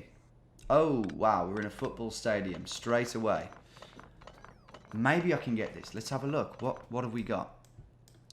Oil search. Oil rig. Brian Bell Group. Club Lounge. SP. Our team. It's not that big, a stadium. These people look... I think they look like islanders. Fijians, Tongans, something like that. And that would... Ah, there we go. It's Papua New Guinea. We have the flag. So, yeah, that makes sense. They do look very Papua New Guinean. I was going to go on to say that the stadium doesn't look very big, therefore... But it kind of had an Aussie vibe to it. I don't know why. I don't know why. And I don't know why I didn't see the flag straight away, but never mind. Because it's a rugby pitch. That'll be why. First thing I would have seen would have been rugby post, but I didn't take that in straight away. That's why it had an Aussie vibe to it, because it's obviously hot and southern hemispherian looking. I know that's not a word. Or is it? I don't know. Anyway, Papua New Guinea. Excellent. So, what is the capital of Papua New Guinea? I have no idea. Port Moresby. I do know someone actually who went to Papua New Guinea to play against them in cricket. And he said it was an interesting experience. Right, can I find this stadium? Because who knows? Maybe the perfect score is on here. What's the stadium called? Brian Bell Group. Oil Search National Football Stadium. That is a shocking name for a stadium, isn't it? Okay, let's try and find it here. I wonder what the demographic is of this city. I know nothing about it. I wonder what percentage of it is white and is black. Be interesting to know. National Football Stadium. There we go. Right, how accurate is this going to be? And also, is the compass correct? That's what I want to know. So, that's obviously northish. Who knows? I don't know, because we can't actually see the stadium on the map. So, I'm just going to go here. And excellent. We're 36 yards away. I'm guessing that that was correct. Yeah. Oh, I don't know. I don't know. Anyway, 5,000 points. What a start. Well done if you matched me there. I'm sure a lot of you did. Those of you who put any sort of effort in anyway. Next one. Oh, well. Well, I mean, come on. I mean, come on. Now, this is about as easy as it's going to get, isn't it? I wonder if I've walked down this road. Stoned out of my head. I don't know. Do you know what? I think I recognise this street. And we're going to have to find this thinking about it, aren't we? This isn't just guess the city. It's mainly what it is, but we're trying to get a perfect score. Now, I believe that I walked down here with my brother Ben and cousin Jonathan. But I don't know. I mean, when I say walk down it was on our way to our Airbnb. It's Amsterdam, for those of you who don't have too many brain cells. Maybe you've been to Amsterdam one too many times and you've killed all your brain cells. No, that doesn't make sense. Where was this street? So we stayed near this zoo, Artist Zoo. But where did we then walk? Where did we go from there? Yeah, I think... Oh, shit. Was it this one? The map's gone. There we go. Maybe it was this one. This canal here.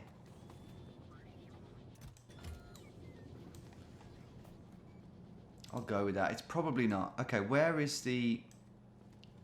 Okay, yeah, that does... No, it doesn't really correlate. Alright, I'm going to look for more clues because I don't actually think we're on there, and I think that many of these canals look similar. So, can we find any street names or clues here? Got a canal down there, and it meets another canal. I'm going to bloody get this. It meets another canal, and we've also got a little street there, and I can't read that, but maybe if I find it on the map, I'll be able to go, yeah, okay, that does... I can believe that reads it. I mean, it's a longish word. It looks like it begins with T. Anyway, we've got to really correlate with the compass here. The only thing is, I'm a bit worried about is the compass might be wrong. Don't know. Anyway. Oh, God, there's a mighty lot of canals, isn't there? Okay. Also, at the end... Yeah, that it's a perpendicular junction, right? Yeah, okay. And I would say that the canal is going slightly... Yeah, slightly like that. Okay, so here we go. Trying to find this canal in the Netherlands. This is an interesting little quest I've set myself here. So I'm looking for that perpendicular junction that correlates. Also, how central do we think we are?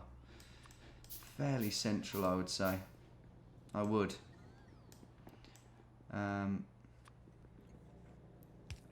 Right, yeah, I'm going to speed this up for you guys, and then if I find anything of note, I'll stop it and explain.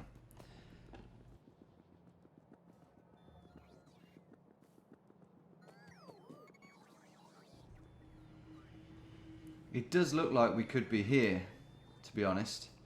And it does actually correlate with the compass as well. Is there a bike shop over there? We've got the bridge there. Charging station? Can't see that. So bridge there. The only thing that's missing is that, but yeah, that isn't there. That just isn't there. So as much as it looks like that, everything else correlates, but we just can't be there because of that lack of street, because it's got a name. So I'm going to keep looking.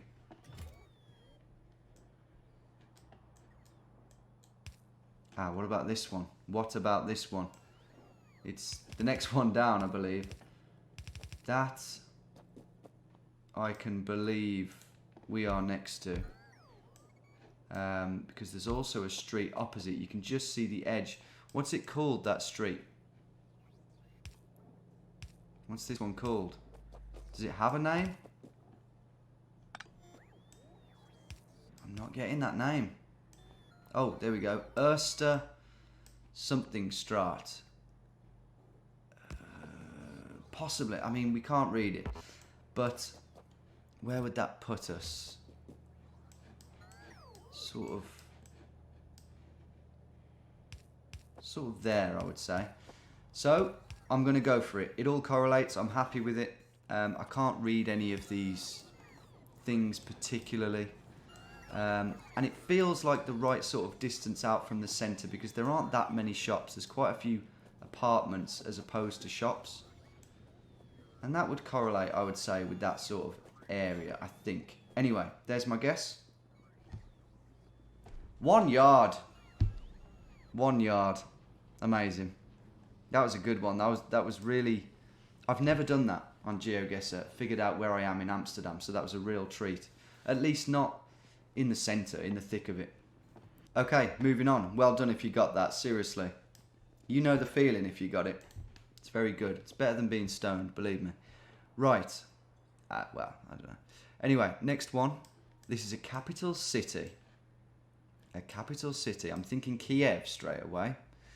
But who knows? Let's see if we can find a flag. So we'll get this. We will get this. Look. Gangnam Style. Volodymyrska Strasse. Volodymyrska. So that's going to help us a lot find exactly where we are. If, of course, we do find the city, which we will. There's a flag up there, but I can't read. I can't see the colours of that. Compass will be... I think the compasses are right. The last one was, and I think the first one was. Looking at these, this is how we'll tell that it's... Oh, well, there you go. That'll do. Look at the colours on that railing. They are the exact shades of the Ukrainian flag. But I was going to say Audi, Mercedes. We do have a couple of Asian ones. Daewoo, Hyundai. What's that? I can't quite tell what that is. I don't know what that is, to be honest. But a mixture. But then Moscow would also have a mixture. Toyota, Citroen. That, what's that? We got a yellow and... What's going on with that? Yellow and green? I haven't really seen that before. But I'm fairly sure that this is Kiev, to the point where I can go in and look for that street name, basically. So, what's it called? Volodymyrska. Can we see those towers? Where are those towers? Volodymyrska is going basically northwest. What's going on there? Okay, I thought that was a bit more sinister than it perhaps is. There's a Ukrainian flag, so that just cements it. Volodymyrska. Got it. Got it. Hang on a minute.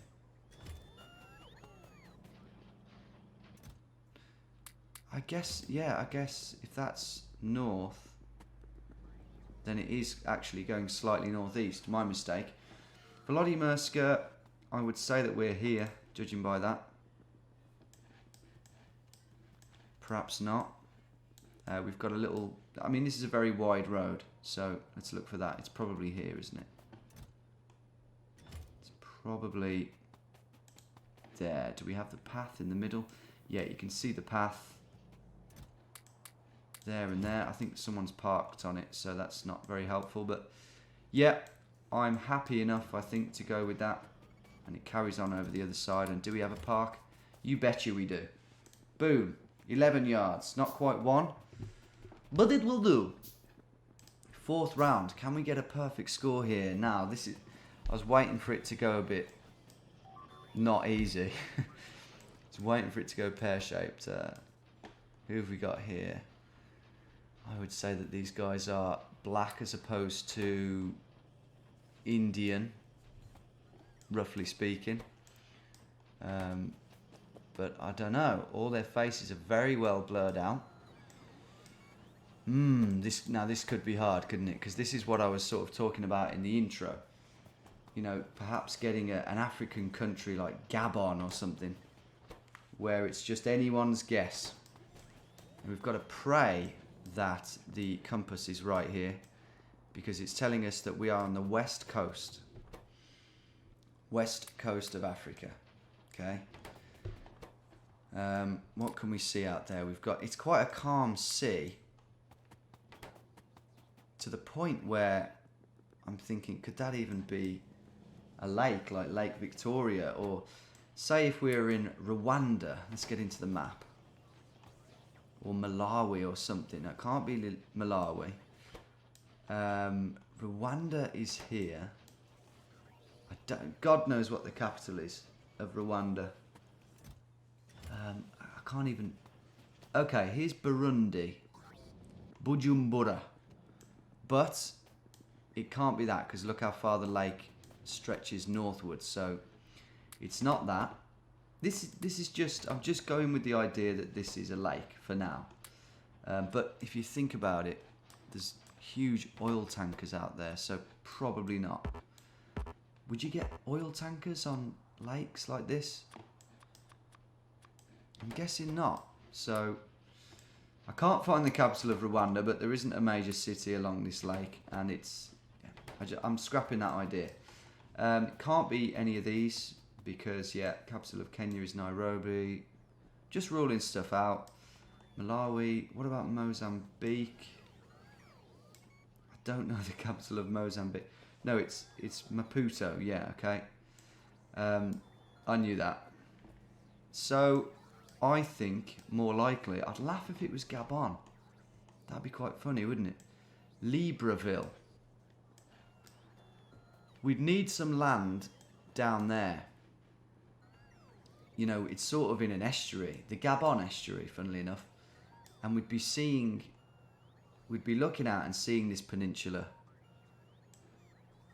It is a bit sketchy, the stitchery, but I don't think that's it.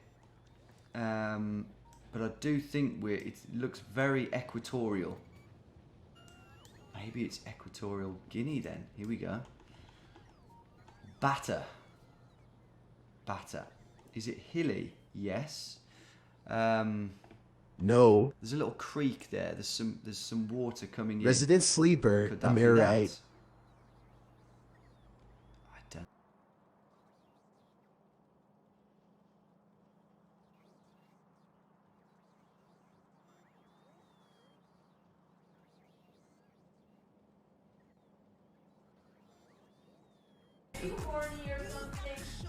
No, I'm not. I'm fine. I'm not. I'm not sexually deprived. No. I'm not, Andre. I'm fine. No, I was doing a dialogue. I'm not doing that. I'm not.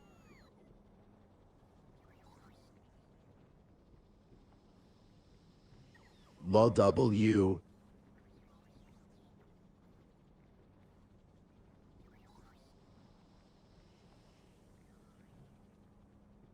Do you think Lisa Zemo's hot? I can't answer that due to the fact that I'm 40. Lol W. Ted Cruz.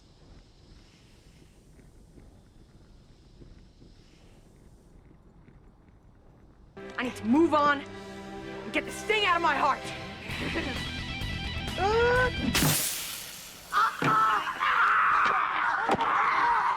the sting is in my Lol heart. W. The mustache is fake. Oh, really? Oh, what do you know? It is you. Good thing you don't have any facial hair yet. That would have hurt.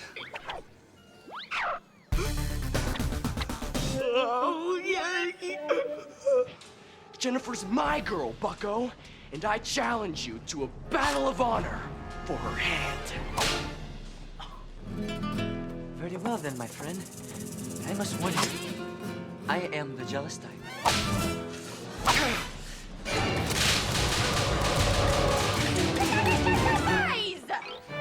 How long do I have to wear this cheese and thing? Just one period. But I'm not even Irish. Just dance the leprechaun dance. Ned, this is a bit distracting to the rest of the students. You got a problem with that?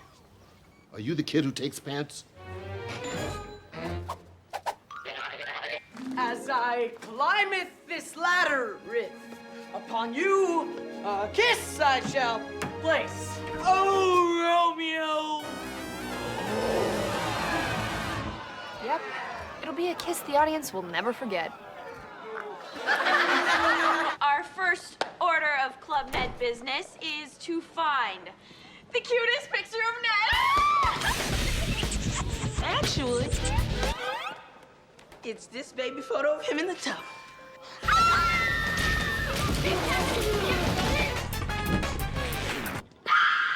Oh, come on!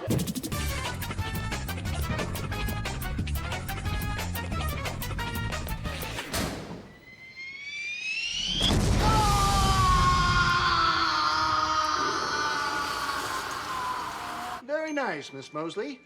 Just put it over there on the extra credit table, and we'll see if it's worth that A+.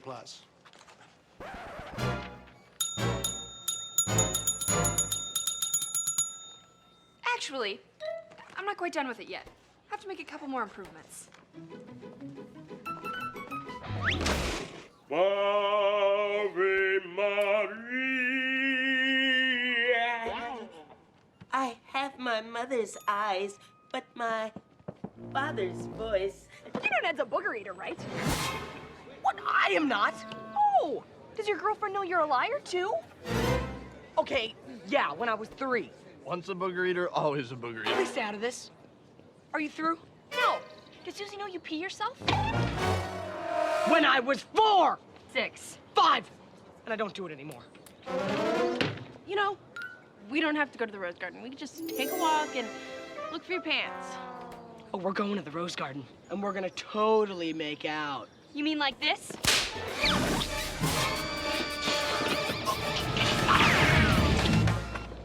Mosley looks crazy, man. Abort the mission. I repeat, abort the mission.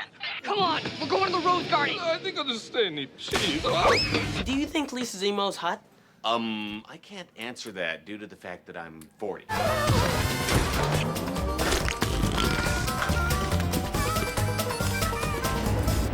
Perfect.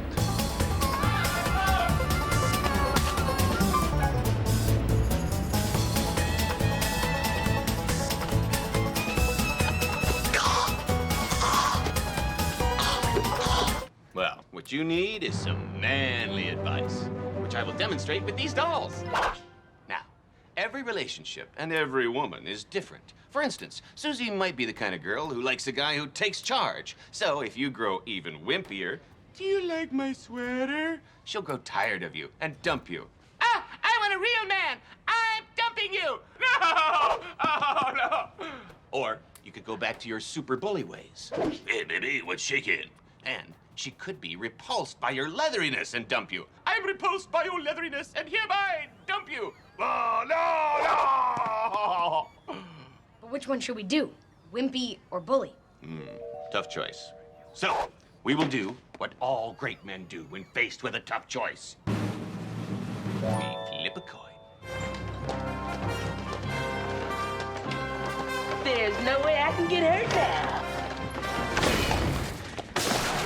Cosmopod. Ouch. I'm doomed to live in this no flirt.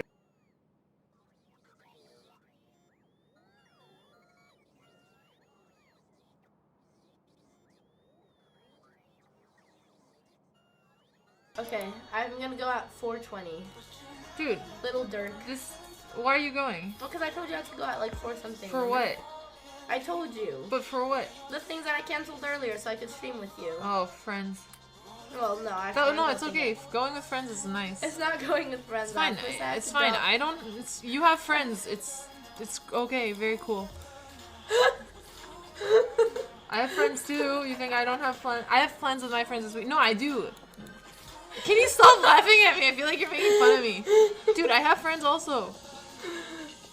I never said anything. Well, it sounds like you trying to. I didn't even say I was trick or treat 100 bits and said, "How many friends do you have?" Yeah, you have Anna. Look. I'm gonna show you my messages. Brian. I messaged 2 friends. Ooh, self-burn. Those are rare.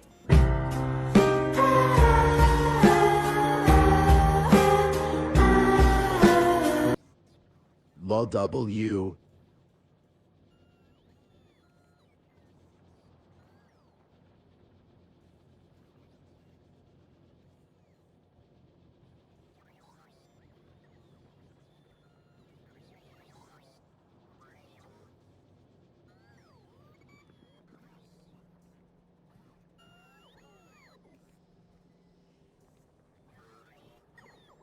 Bodax Twins funny.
Let's go.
Gangnam Style.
Gangnam Style.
This is a certified hood class A.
This is a certified hood classic.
The giant enemy spider.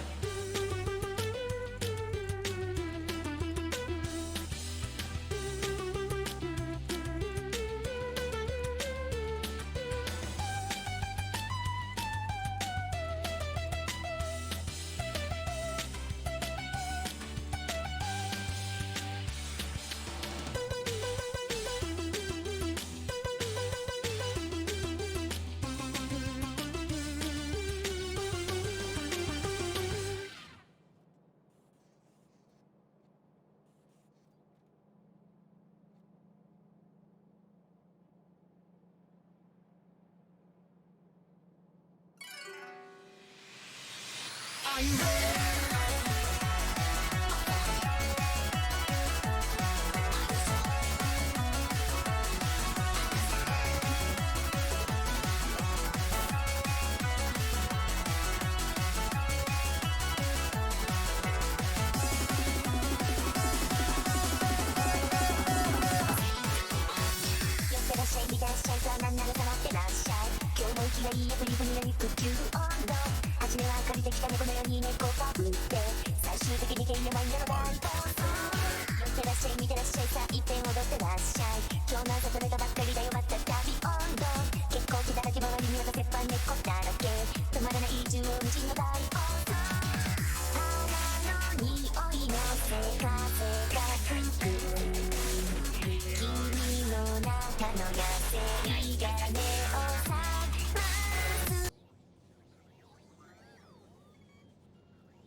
See, Florida, Maryland, New York, Oregon. Love the color palette though. A lot of pink, just like my eye. God of Boar, LMAO. You did it. I love how short and stubby you made the fucking arms. Oh, this is so good. You had to I turn was my already eyes watching sideways this to while I match was the Bugs Bunny eating. perspective. You somehow warped my mouth to do that. Chip, stop scratching yourself and look at this. We're starting off the month too strong. 2021, 21 day, 21st of September, 21 day 2, then the 21st of October. Wait a minute, is this the 9 plus 10? Yeah, okay. I'm literally watching this meme for the first time. Literally never watched that. Oh, I see. It's going on October 9th. 9 plus 10 is 21. That's good. Oh, perfect. Let's fucking go. And now I get it, because I'm hip and I get I get all the memes. I've tried, I don't know how, we still dab, right? Mantis Bob writes, ooh, whatever picture I'm about to see, I'd love to skip. Oh, that's fun. Oh, you use the setting from 3 Dogs on a Couch. That's what that background is. Very appropriate because the dogs have finally completed their task. Well drawn. Oh, I love how vipery they look. Very snake-like. Chip, look how spooky you look. I think that's you in the bottom right corner there with the teeth. You're not looking. There you go. Pay attention. I'm trying to teach you something. Chip, you would never, right? Don't look away from me. Yeah, I'm coming. Made Jack a 19th century serial killer because I can. Ooh. Oh, very cute. Yeah, okay. Hey guys, you notice that the axe has the eye colors on it? Did you notice that? That's actually quite clever though. The summoning ritual is complete. All 4 artifacts have been found and the demon has risen to feast upon them haters once more. This is amazing. What? Oh, this is way too good for Yai. This doesn't belong in Yai. This belongs on a museum wall. Oh, lovely touch. Not just with Demon Garfield, but giving Garf what appears to be hooves. My only criticism is the red wine in the upper left corner. I hate red wine. I won't drink red wine. White wine, mwah, 100%. Red wine, yuck. So how dare you, fake fan? Pretty embarrassing. You just got nay-nayed. But also, really nice touch making the YouTube logo ingrained in my head because my relationship with YouTube does feel like an unholy marriage that I can never escape. Ray writes, took me an hour, but it was worth it. I'll be the judge of that. It was not. Oh shit. Handsome Jack word. That's awesome though. That's really cool. Let's be real. I do look better here. Hopefully this is what happens when I finally decide to go bald someday, right? I just grow in hotness, because handsome Squidward's bald as they come. Ooh, and hey, anyone want to play a game of Cranium with me? Oh, I like this one a lot. Oh, that's really, yeah, this is my life. You won't escape now. I can't escape. This one's really beautifully executed. Guys, 15 years on YouTube is so long. As of this taping right now, Erin and I just recorded a podcast episode where she quizzed me. She gave me a YouTube comment from one of my top viewed videos, and I had to, using just the comment, I had to try to guess what video it came from. I did horribly on the quiz because I made like friggin' 1,300 plus videos in the last 15 years. My brain is mush. I don't remember my own jokes. I don't. Sorry, this picture's just a little triggering, okay? My bones. Oh, and I just realized this is going up on October 15th. That's a nice touch. Thank you. Oh god. Holy crap, Aaron, I'm Elf. No, surrender all your cats to me. Oh, that's horrific. I have to give you so much credit for making Alf look like it's in this font. That's really smart and clever. That face, that is a cursed face. You would definitely find this on the Cursed Images subreddit. Never seen an episode, but I'm pretty sure Alf would love this. R.I.P. Is he dead? I don't know. I don't know the Alf lore. So you're telling me there's a multiverse? Oh, very cute. Okay, cool. It's every me ever. There's fat me up in the corner. There's the best one of me in the upper left corner. Hey guys, really excited about this corner. Furvius, Tor me, VTuber me, and freaking Slamilton me. Look at that. What if all the cameos that are rumored to happen don't happen? What if that happens? We're not gonna know till December, assuming the movie doesn't get pushed. Sorry, I hate to be Becky Bad News over here. I closed my eyes, started drawing, and this happened. That's a fun little origin story, holy shit. I have big mouth and I must scream. Oh, that's so clever. Little Klondike controlling me. Thanks for making my logo spell cock, that's really cool. Just like real life. He has risen out of hell to tell you about the Yai board game. Oh, cool. Oh, that's awesome. Way to make you, oh, wait, but good. Oh, you even, oh my God. You even turned Yai into a stained glass logo. I see what you did with the letters there and all the corners. That's brilliant. What the fuck? This is the coolest one ever. Whatever religion this is, I subscribe to it. This is gorgeous. This makes me want to spin my fidget spinner. Very strong color palette. Also, please buy our board game. I've never used Twitter before, lol, but here you go. You've been spooked. Don't bleed on the bones. Oh my God. Oh my word. What parts are from the photograph and what parts are like drawn over? Because I think that's my actual forehead. So I just noticed the Amogus in the mirror and I just came to a very sobering don't about the Yai board game. Oh, cool. That are rumored to happen don't happen. What if that happens? We're not gonna know till December, assuming the movie doesn't get pushed. Sorry, I hate to be Becky Bad News over here. I closed my eyes, started drawing, and this happened. That's a fun little origin story, holy shit. I have big mouth and I must scream. Oh, that's so clever. Little Klondike controlling me. Thanks for making my logo spell cock, that's really cool. Just like real life. He has risen out of hell to tell you about the Yai board game. Oh, cool. Oh, that's awesome. Way to make you, oh, wait, but good. Oh, you even, oh my God. You even turned Yai into a stained glass logo. I see what you did with the letters there and all the corners. That's brilliant. What the fuck? This is the coolest one ever. Whatever religion this is, I subscribe to it. This is gorgeous. This makes me want to spin my fidget spinner. Very strong color palette. Also, please buy our board game. I've never used Twitter before, lol, but here you go. You've been spooked. Don't bleed on the bones. Oh my God. Oh my word. What parts are from the photograph and what parts are like drawn over? Because I think that's my actual forehead. So I just noticed the Amogus in the mirror and I just came to a very sobering realization. A year ago in the last Spook Me Up Yai, I remember getting a lot of Among Us submissions and I kind of laughed it off going, this is just a fad. Yeah, this game's super hot right now. It'll last a month, maybe I give it two. a month. Oopsie doopsie, I was wrong. Not only was I wrong, I was dead wrong. I don't know what the lesson is there. I just felt it was worth pointing out. Anyways, great art. Oh well. What's this? What are you? You're fascinating. I'm doing a lot of like pinching and zooming on this one. It's like cybergore, like something out of a Doom game. Not that I would know. Mother won't let me play it. Oh, I just noticed the little Jack logo on the breast. Hideous, but like in a cool art 2 way. What the dog doing? What is the dog doing? Oh, I just noticed I'm bleeding out the eye colors. Since the eye has consumed me, it's only fair. I no longer require eyes, Aaron. Oh God, something eyeless. Oh my, no, it's eye full. My shoulders are snoot. My eyes are melting. This is a proper Halloween one. I look like the spider creature from, I almost said It. The Thing, a movie I've never seen because it looks too spooky, but I've seen all the scenes from The Thing because I watch them muted on YouTube. Oh, yes. I sure hope I'm the first person to make a Very Girl Boss Christmas fan art.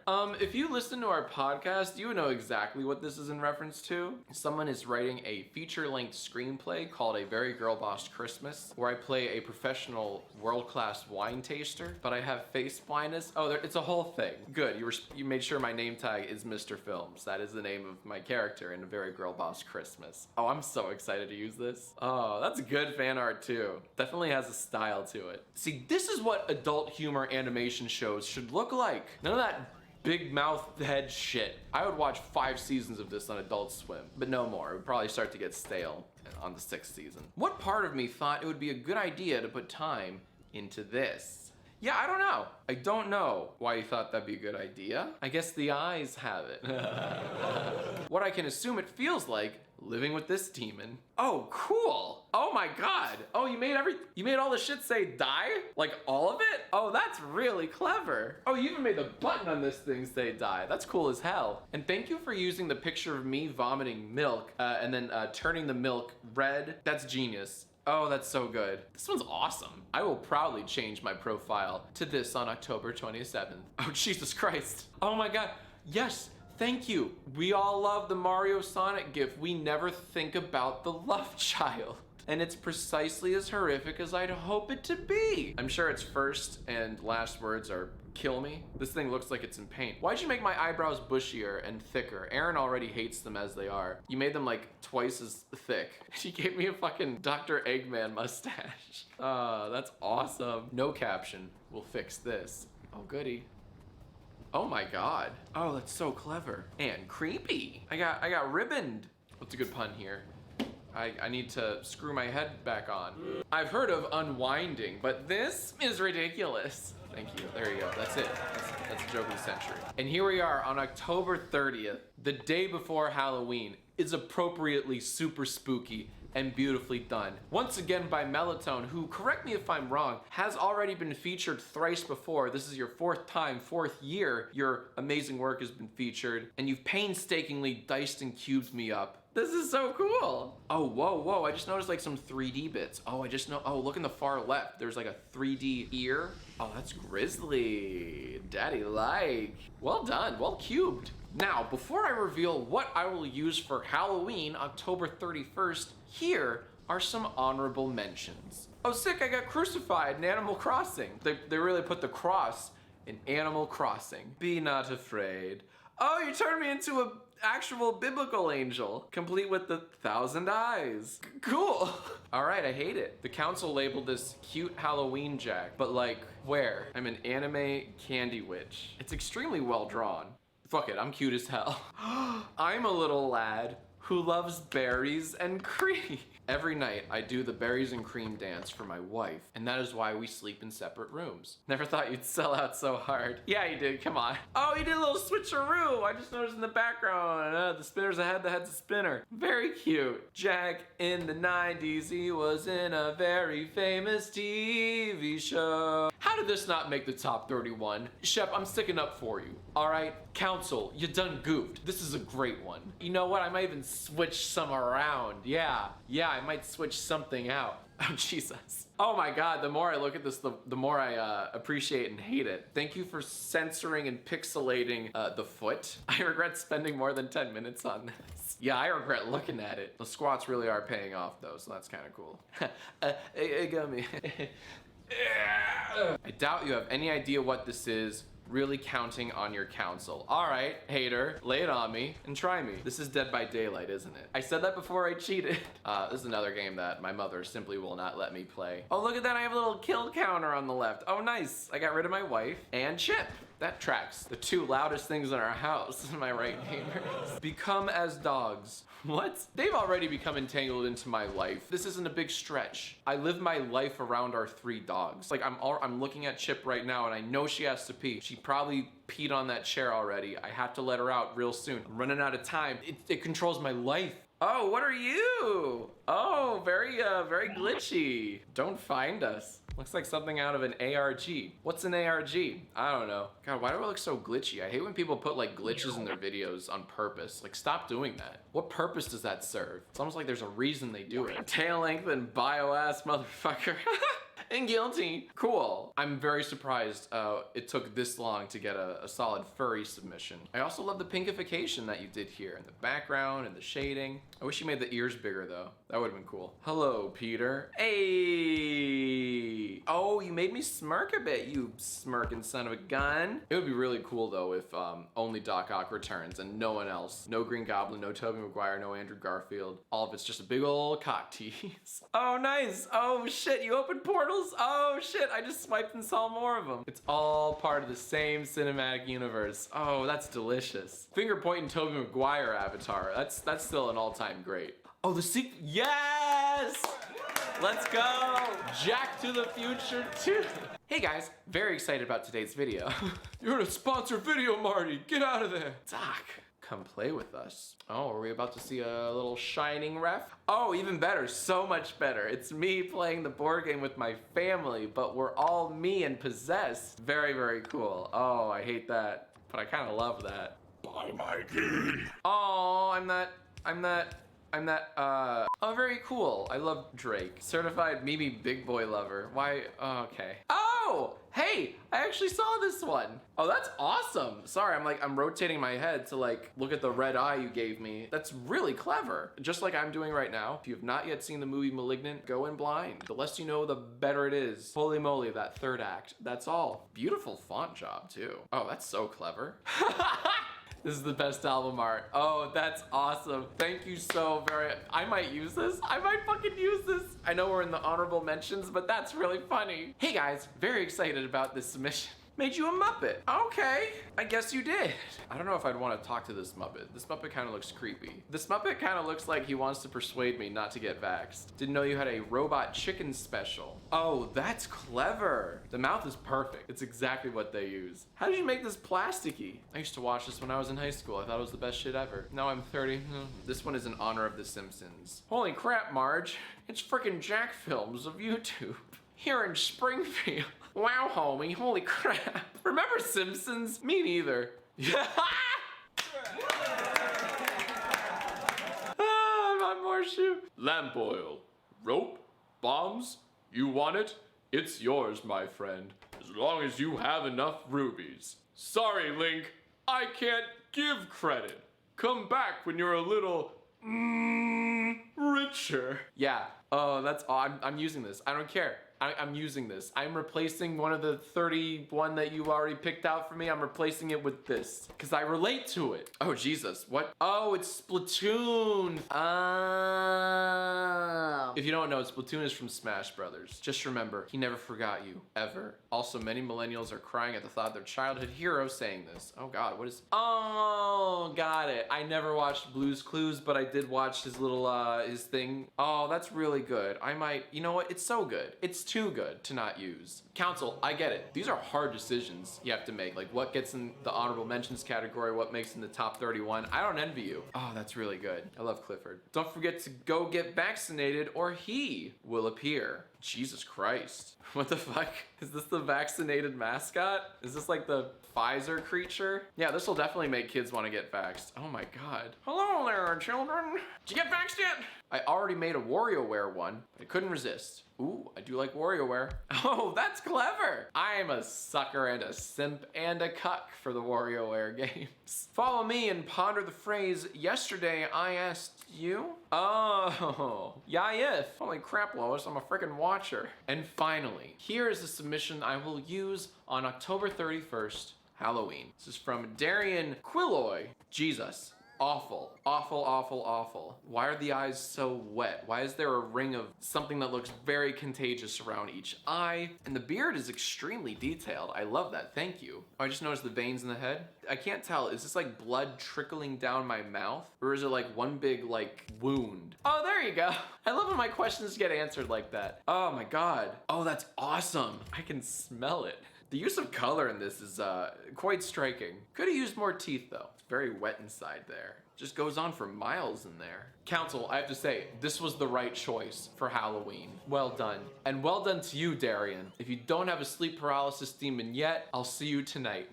Oh, I have a challenge for you. Make me hate you in just 4 words. Leave your answers in the comments below. I'll pick my favorites in the next episode of Yay. Please subscribe for more Alf. Also, click right here to see the previous episode for you. Make me hate you. Comments below. I'll pick my favorites in the next episode of Yay. Oh, is this this has to be the tempo scene, right? I feel like he throws a chair at the kid, and I'm gonna guess it's the tempo scene though. So now we're gonna have audio. Why do you suppose I just hurled a chair at your head, Neiman? Yeah, yes, yeah.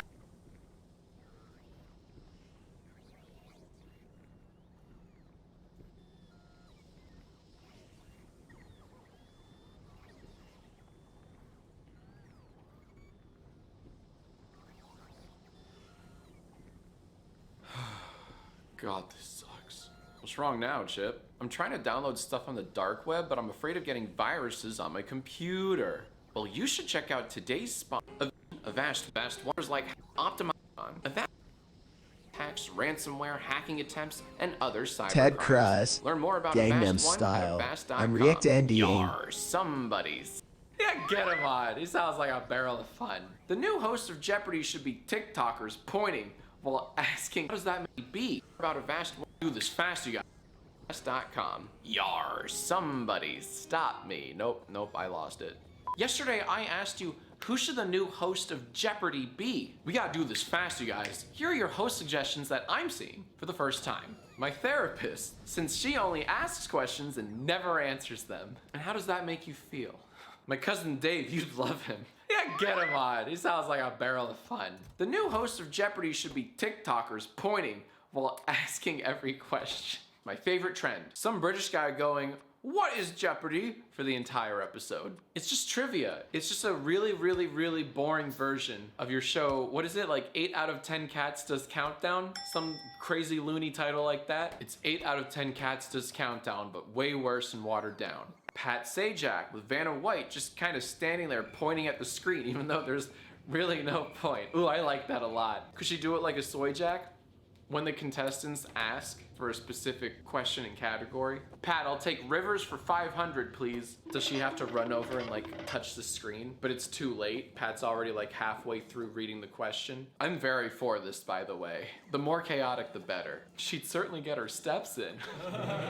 The guy who writes WikiHows, because I think he really gets it. It's true, you know, my favorite WikiHow article is how to have fun with your cousin for a week. Look it up, it's real. I also really like how to pet a dog. It's a good article. I also quite like how to get a guy who has a girlfriend. It's a good article. Strike that, I have a new favorite WikiHow article. How to make your girlfriend want to have sex with you. Yeah, the WikiHow guy totally gets it. Second favorite article on WikiHow. How to use magic and enter the occult. LeVar Burton, but only if he wears his visor from Star Trek for the entirety of every episode. Get it? Because he was also in Star Trek. This one's very funny.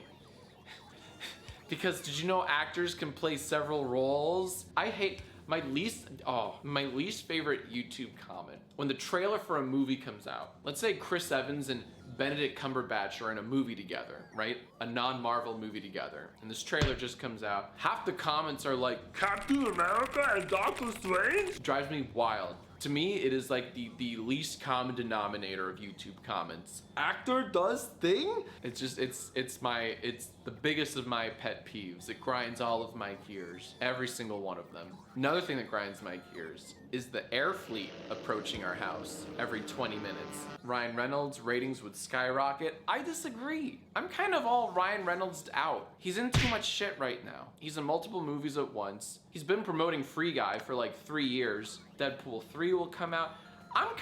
He's kind of like The Rock for me. When you're everywhere, it gets boring.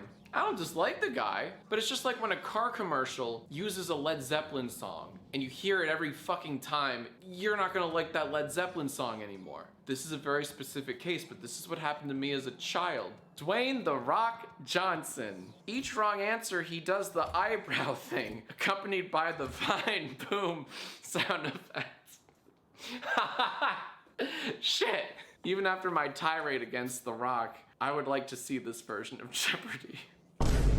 We all know the real answer. We give all the responsibility to Steve Harvey for every game show. Jeopardy, Steve Harvey. Wheel of Fortune, Steve Harvey. There are no other shows, no other hosts. There's only Steve Harvey. I don't know if his shtick would work very well with Jeopardy. Like when someone answers a question correctly, what would he do? Would he like look all shocked and everything? Do that thing where like he can't believe what the contestant just said? Where he does that whole like, you know, like it doesn't really work with Jeopardy. And like the audience laughs. Like, no, I don't know. You know those Family Feud compilations of the wildest moments and answers? You don't get a lot of that with Jeopardy. A text-to-speech robot. What, you don't get enough TikTok in your lives? No. I hear that goddamn text-to-speech robot every night for like 4 hours. All my wife fucking listens to. Tim Taylor from Home Improvement. Whenever you get a question wrong, it'll play the sound effect. They also play it when you get it right.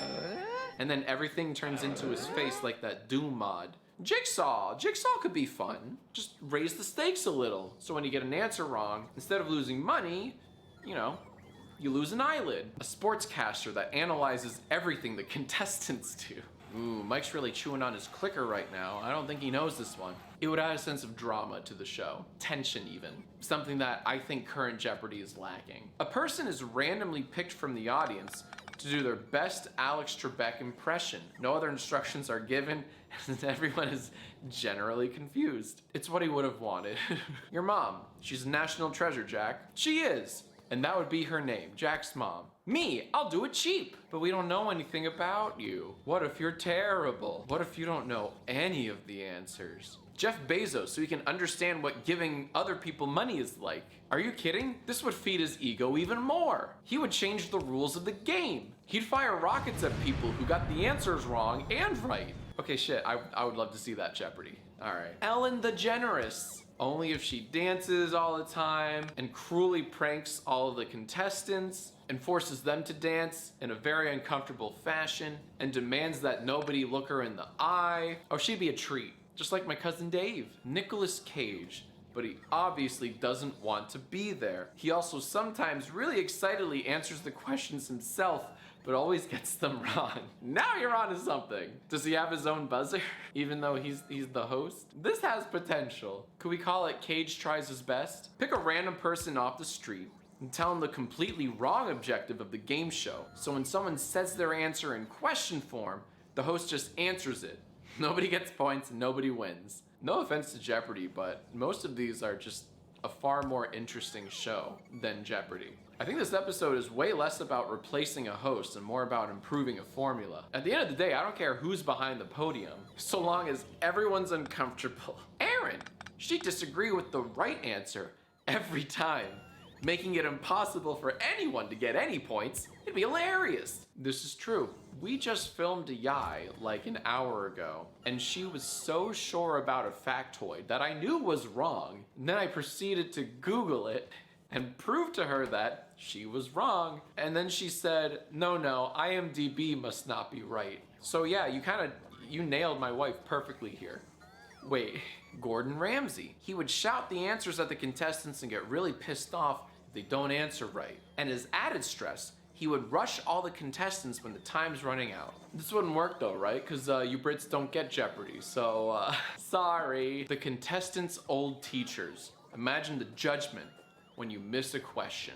That would only be fun for the contestants though, and by fun I mean heartbreaking. But I think a lot of that would get lost in translation to the TV audience. I do like making the contestants uncomfortable though. Very for that. I think the next host should be the team behind finding Yai answers so that we can give the questions. Oh, so reverse Yai the show. Yeah, I'm for that. I've been wanting to make more reverse Yai for a long time. Let's do that. The winner of the previous game, but they also stay on as a contestant at the same time, so they have an extra challenge to defend their title. What? I love this. Oh, I don't know if it would work though, because they have to read out the, they would have to cheat. They would have to cheat the whole time. They would have to say like, no, I buzz first. Drew Carey, so he can save the show like he did with The Price is Right. Okay, question. Did Drew Carey save The Price is Right? He continued the show, sure. Save it? That's extreme. Do you think the next host of Jeopardy will save Jeopardy? No, it'll just continue out of requirement, necessity. Sorry, I still picture Drew Carey as the whose line is it anyway guy, even though he's been the host of The Price is Right for like, what, 10 years? Eric Andre. Except the Jeopardy questions are all improvised on the spot and his goal is to make the contestants quit. Okay, this would save Jeopardy. This would make Jeopardy the most watched show on television ever. Ratings-wise, it would be a Super Bowl every time. If you just tune in to see how he'll break the contestants this time, are you kidding? Congratulations, you just made a show infinitely better than Jeopardy could ever be. Oh, I have a question for you. What do you assume about me? Leave your answers in the comments below. I'll pick my favorites in the next episode of Yai. Please subscribe for more Ryan the Rock Reynolds. Also, click right here to see the previous episode. Here's a clip. Make me cry in just...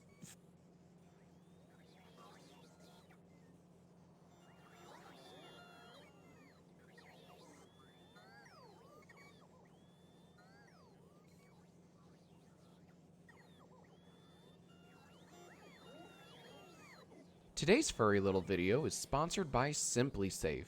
Sir, Simply Safe. More mother-in-law. This took me always on in a light bulb. For the love. 2. When to screw in the light. Then off your that normies. This one's just for us furries. Yesterday, I asked you, what's your fursona? Here are your answers that I'm pawing. I'm react to NBAing. Bark.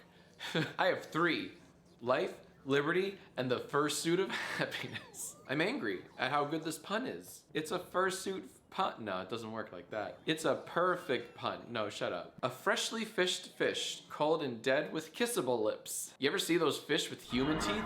That's my fursona. The Grinch, except my heart, never grew 3 sizes bigger. I agree, he's much more entertaining when he's just plotting and wallowing in trash. It's Aslan from Narnia, except with the snatched waist, and also he's a dominatrix. I really didn't like reading Snatched Waist. Also, everything else. Damn, that is a slim waist, though. That's pretty cool. It would be somewhere in the uncanny valley between Klondike and the OG movie Sonic design. Uncanny is redundant though when you say OG movie Sonic design. That's like saying a fursuit that reeks of body odor. Redundant. I'm a Donkey Kong lookalike named Monkey Kong, and I am always ready for a great big banana. Okay. The picture caught me by surprise, as it so often does. Thank you, roast beef with a Z. Oh, cool. Flash mob James Corden. I'm glad you specified because there are multiple James Cordens. There's Emoji Hand James Corden, Prom the Musical Gay James Corden, Cats James Corden. Flash mob James Corden is merely one of many forms, but one of his more powerful forms. The Baskin-Robbins ice cream cone. I did not know they had a mascot. Could have lived the rest of my life very happily without knowing that there's a mascot for Baskin-Robbins. Why do they need a mascot? They already have our business. They sell ice cream. What more convincing does a customer need? My fursona is waiters that put their whole hand on your drink before handing it to you. With their hand sopping in Coke, smiling at you, saying enjoy, and then walking away. Hey, cool. I think we're stretching the boundaries and definition of fursonas, but also I kind of get it. It's a cool fursona. It exudes confidence. That waiter's going to be president. This is my fursona, Bass Pro Shops Pyramid. It's so threatening. So threatening. Is this real? Hold on. Now I have to look up the Bass Pro Shops Pyramid. I can't tell if this is fake or not. Oh, it's real. It's in Tennessee and it's very real. People also ask, is the Bass Pro Shop Pyramid the biggest? I would hope so. The Bass Pro Shop Pyramid is one of the largest pyramids in the world. Mom, take me to the Bass Pro Shops Pyramid, please. This is like the final boss of fursuits. Shit. This is like what the Power Rangers Megazords would battle. Shouldn't have looked at the picture first. My fursona is Furby X Monkey Hybrid. She has a lot of awoos and many, many woes. But that's for my OnlyFans to see. Why Mona Lisa? I'm really...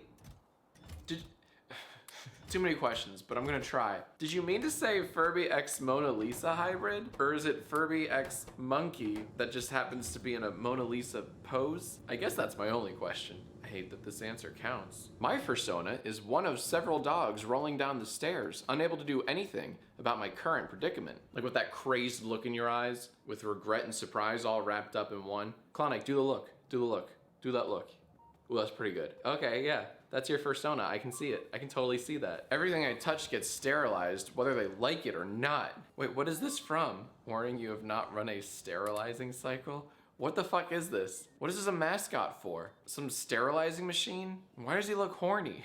Mine is a toaster that could be confused with a normal toaster if it didn't let out screams of agony randomly, from 2 screams back to back to decades of silence until it shrieks again. I think that's my hell. Can someone please make that YouTube video called 20 Years of Silence, except it's sometimes interrupted by my screaming toaster? Thank you. I look forward to seeing it. You can put 500,000 ads on that bad boy. My fursona is a screaming airplane that interrupts every single take I film. The creature under my bed that tells me it's gonna marry my dad when I try to sleep at night. Stupid hot monsters. I'm gonna need a little more context. You can't just send me a deep web screenshot. This looks like a Polish film poster. My fursona is just me when I've gone a long time without shaving. It sounds a lot cheaper than getting one of those fursuits of happiness. A half-drunk water bottle that everybody forgot who drank it. Our house is littered with half-drunk bottles of water.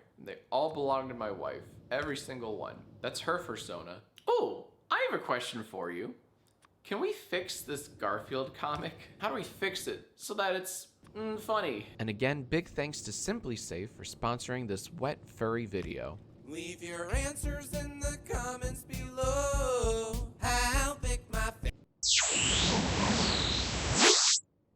Please subscribe or I'll marry your dad. Also, click right here to see the previous episode. Here's a clip. What is your favorite Bible verse? And the Lord said unto gamers, poggers be. God said, Omer wa mo shinderu, lay thy eyes upon these women whose frivolous spending and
This is a certified hood classic.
I'm back.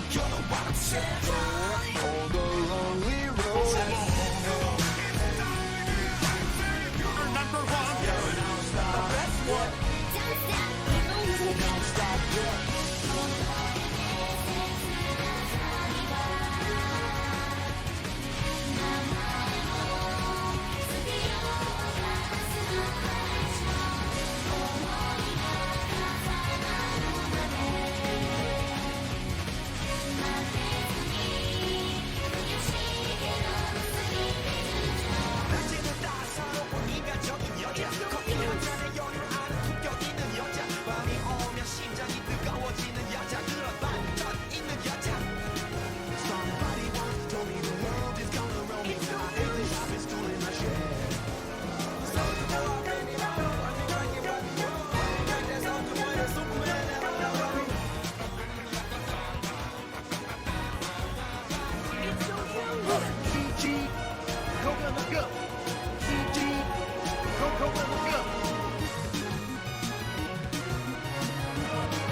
We'll end stream after this song.